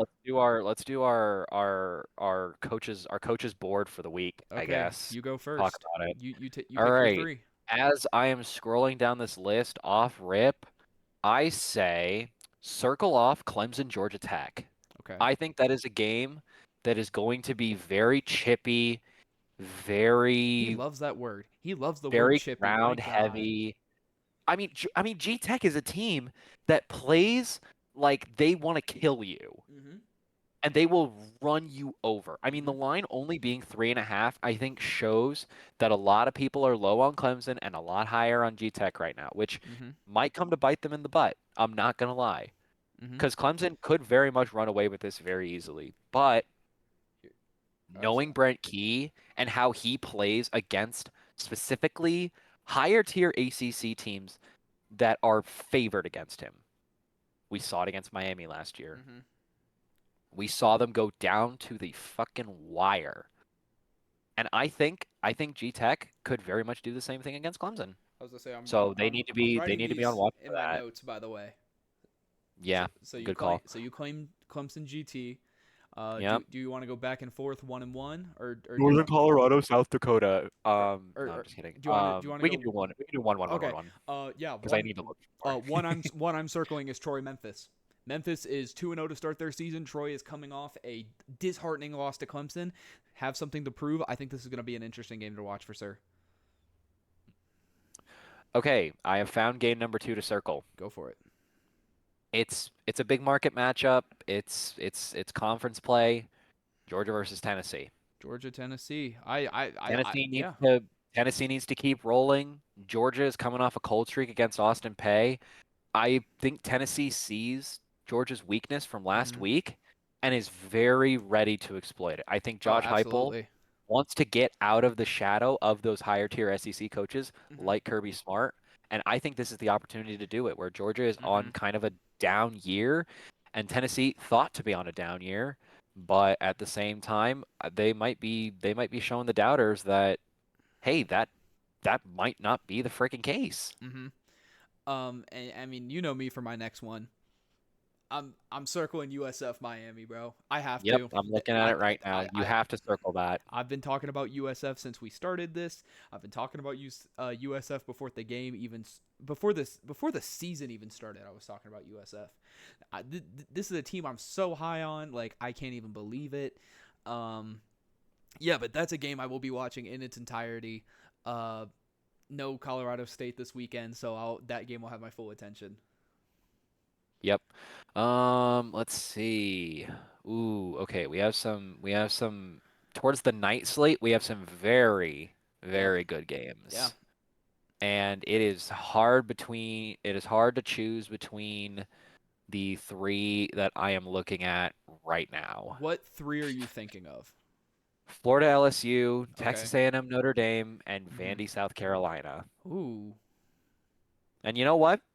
I'm going to go for a more niche pick because, mind you, Texas A&M Notre Dame is a top 25 matchup. That's going to be a marquee matchup. That's fine. Florida LSU, it's an SEC matchup. Says the guy who just picked Georgia, Tennessee, by the way. No, dude, okay, that one was too big to pass. I'm just pointing out the irony. That's all. That's all. I get it. Yeah, you have to have someone. You have to have some underrated picks in there. Yeah, true. And you're right. I think for SEC play, I want to see Vandy South Carolina because South Carolina has not really shown us much to really instill a lot of confidence that a team that is playing a dark horse spoiler like Vandy has been for the past 2 years. Yeah. That I think Vandy will see this as an opportunity to strike and steal a game from a team that is coming off of kind of a little bit of a cold streak. Oh yeah, absolutely. So I say watch for the Vandy upset. I really do. Yeah, and my last pick isn't going to be another ranked matchup. I wanted the USF UM game just because that's the team I've been following all season. The game I will be watching out for on the night slate will be Duke Tulane. Duke coming off a very, very embarrassing loss to Illinois in a game that they had a lot of control of. Versus a Tulane team that's 2-0, they're rolling really well, and they're at home. This is a Tulane statement game right here, or is Duke going to bounce back and show them what the ACC is all about? This is also, I should mention, this is also Duke's QB. Oh my God, what? Darian Mensah. This is Darian Mensah's homecoming game from his former team last year. That gave him the boot for Jake Retzloff. Yes, that came from BYU. Yes. So this is true. So we'll see how that goes. To summarize, Kai Guy's telling you Clemson GT, Georgia Tennessee, and Vandy South Carolina. He's going SEC heavy this cycle. The SEC cooked this week. I'm not gonna lie. They did. But for me, I've Memphis Troy, USF UM, and Duke Tulane. I think those are going to be 3 games you're going to want to tune into. I'm telling you, man, that Duke Tulane game is going to be an underrated game. I feel it. I really do. I think Tulane is going to come out on top. And obviously the honorable mentions that we already mentioned for games of like, okay, these are big ticket matchups that are going to be televised very well and reported on a lot. Texas A&M Notre Dame. It's a big statement for both teams. They both need these ranked wins. We got to see how it pans out. We'll see how because that has playoff implications. Oh yeah. And Florida LSU. That's SEC. That's SEC Billy Napier's job implications. So. And if we're looking super night slate, we can pick an extra game because there's a couple super night slate games. Minnesota Cal. That Cal freshman's looking good. Minnesota is a scrappy Big Ten team. look out for that game. That's going to be a really, really good one starting at 10:30 Eastern for sure. 8:30 here, If though. we're going for Super Night slate, I'll pick the one that's adjacent to it, Texas State, Arizona State. Texas Yep. State is rolling. Arizona State is reeling from a really bad loss to an SEC school that they thought they were going to beat pretty handily. This is a Sam Levitt bounce back game. He needs to show that he has that poise. Mm-hmm. Admittedly, against a probably lesser opponent, but you still need those bounce back games for your confidence. Oh, So absolutely. Yeah, I was we'll gonna see say, how those Super Night games pan out. yeah, so, this whole night slate looks beautiful.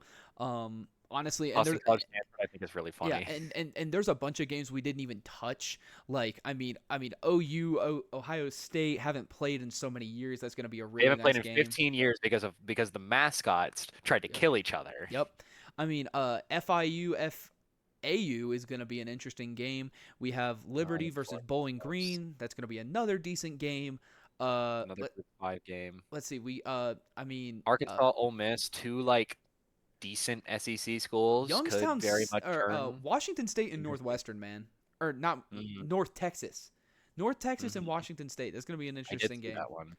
I did see that one. And then we do get a couple Big Ten play games. We have USC Purdue. That's going to be interesting as well. So yeah, man. And we have one thing that I want to mention. Michael Vick did get his first win as Norfolk State's head coach. He did do that this past Saturday. They play Rutgers. Who knows what'll happen? Probably not, but who knows? It could Yeah. It could And do something. Any NFL games next week that you wanna put a pin in as well? I can write those down. Oh, actually, because we can do yeah, that let's now. see. Yeah, I forgot about that. I'll put them at the bottom know of what? our list. You know what? I'm gonna circle the first game of the week. Washington versus Green Bay. Washington, Green Bay. All right. Washington coming off of kind of a slow week against the Giants. Green Bay coming off of a statement win against Detroit. I think both of these teams have something to prove for their playoff implications, Mhm. and it's at Green Bay. They really want to show. I think they really need to show out and show up. Both Mhm. teams do Yeah. if they want to keep their playoff hopes alive and Yeah. look like good, solid teams like they were last year. Mhm. Obviously, Green Bay is looking more Super Bowl aspirations. Washington's probably more so conference championship aspirations, but Mhm. Yeah. they want to show that there's something more than that. Oh yeah, So absolutely. I think I will want to tune into that Thursday game most of all. I don't want to pick my own team because that feels like kind of a shitty thing to do. So I'm not doing that. If it wasn't the Bengals, if the Bengals weren't my team, I would tell you to look out for the Bengals-Jags game because I definitely think that's going to be the most interesting. Definitely, it has the highest over/under of the week at 49.5, so 50 points. Is the over/under line definitely interesting to follow? But what the game I'm going to be looking at is the Falcons-Vikings game pending this game. J.J. McCarthy, it'll be his second game. The Falcons reeling after a very, very close game with the Bucs. This is at Minnesota. This will be their home opener to start off on Sunday Night Football, and then obviously we have 2 Monday night games this following week, so 7 days from today. But yeah, Falcons-Vikings will be an NFC matchup. It'll be very interesting. Will the Falcons piece it together, or will JJ show us? As it stands right now, He is showing us that he sucks dick, yeah, which we yeah. bet no. Yeah, it's a handoff merchant so far this game. Handoff merchant JJ McCarthy. And as I stated, as we were just talking, the Bears have already scored to. It was a pick six. Oh, J.J. Okay. McCarthy pass intended for Justin Jefferson intercepted for a 74-yard pick six at the Chicago 26. Chicago also now has the ball, which means Minnesota stalled on another drive. So maybe I want to rescind my pick actually. And I'm actually going to circle the Super Bowl rematch. Yep. Eagles Chiefs. 100%. I'm actually gonna change my pick. I'm gonna start because I didn't see that there. I'm gonna be honest with you. I didn't see that game there. I kind of just blocked those teams out of my mind. Yeah. like, Well, mentally. I just didn't see it. I don't know what it was. Eagles after coming off a statement opener against Dallas. Chiefs reeling again after a Chargers loss. In Brazil, Chiefs are probably going to be pretty gassed.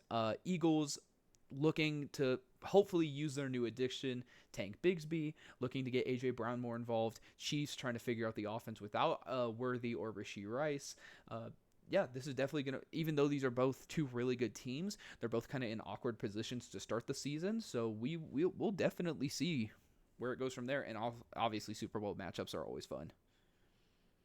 Yeah, I always do love seeing those Super Bowl rematches.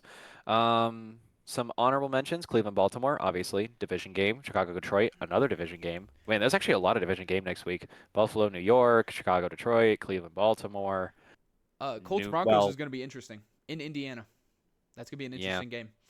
yeah. And Denver needs to break out for that one for sure. and Steelers Seahawks. Will the Seahawks figure it out on offense going into Pittsburgh? Chargers, Vegas as a As another yeah. division matchup. Mm-hmm. So we'll see if that offense can keep rolling. But also that's at 10 p.m. on a Monday night, and you're gonna bet your fucking dick hole I'm not watching that shit. It's And only also because well, actually, yeah, we might be, we'll still be live here. Well, actually, yeah, we would be, yeah, this game would be just starting. yeah. I was gonna say we're pretty much gonna be live from the completion of the Buccaneers game on Monday till about the time the Chargers game starts. Yeah, but yeah, the Vikings look like shit. JJ McCarthy looks like shit. Because he is shit because he's a Michigan quarterback. So get fucked, JJ.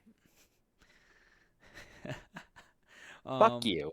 as it currently stands, Bears have the ball. It's a 3rd and 13 situation.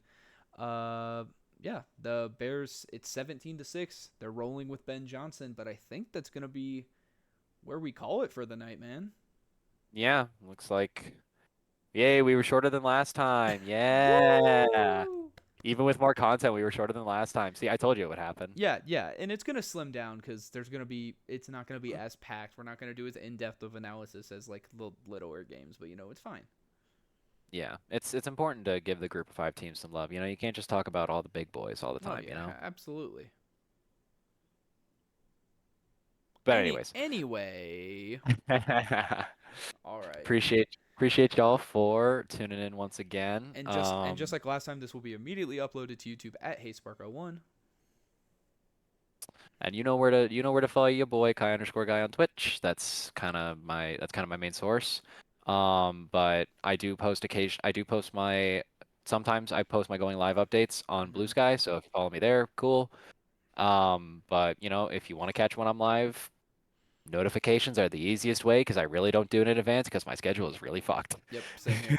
Yeah. But oh well. Yeah, say all my handles on everything are the same. We got a new Instagram account. I mentioned that earlier. I have to still make posts for it, but don't worry about that. We're getting there. Yeah, but I think maybe Monday night will be the thing. Our time slot. Yeah, looking like it. Well, I need to go make dinner because a fat man is hungry. Real. And it's 10 o'clock here, so I got to do something. Yeah. All right. Thank you. Thank you all for tuning tuning in. Go Bengals. Go Saints. Go Bucks. Horns down.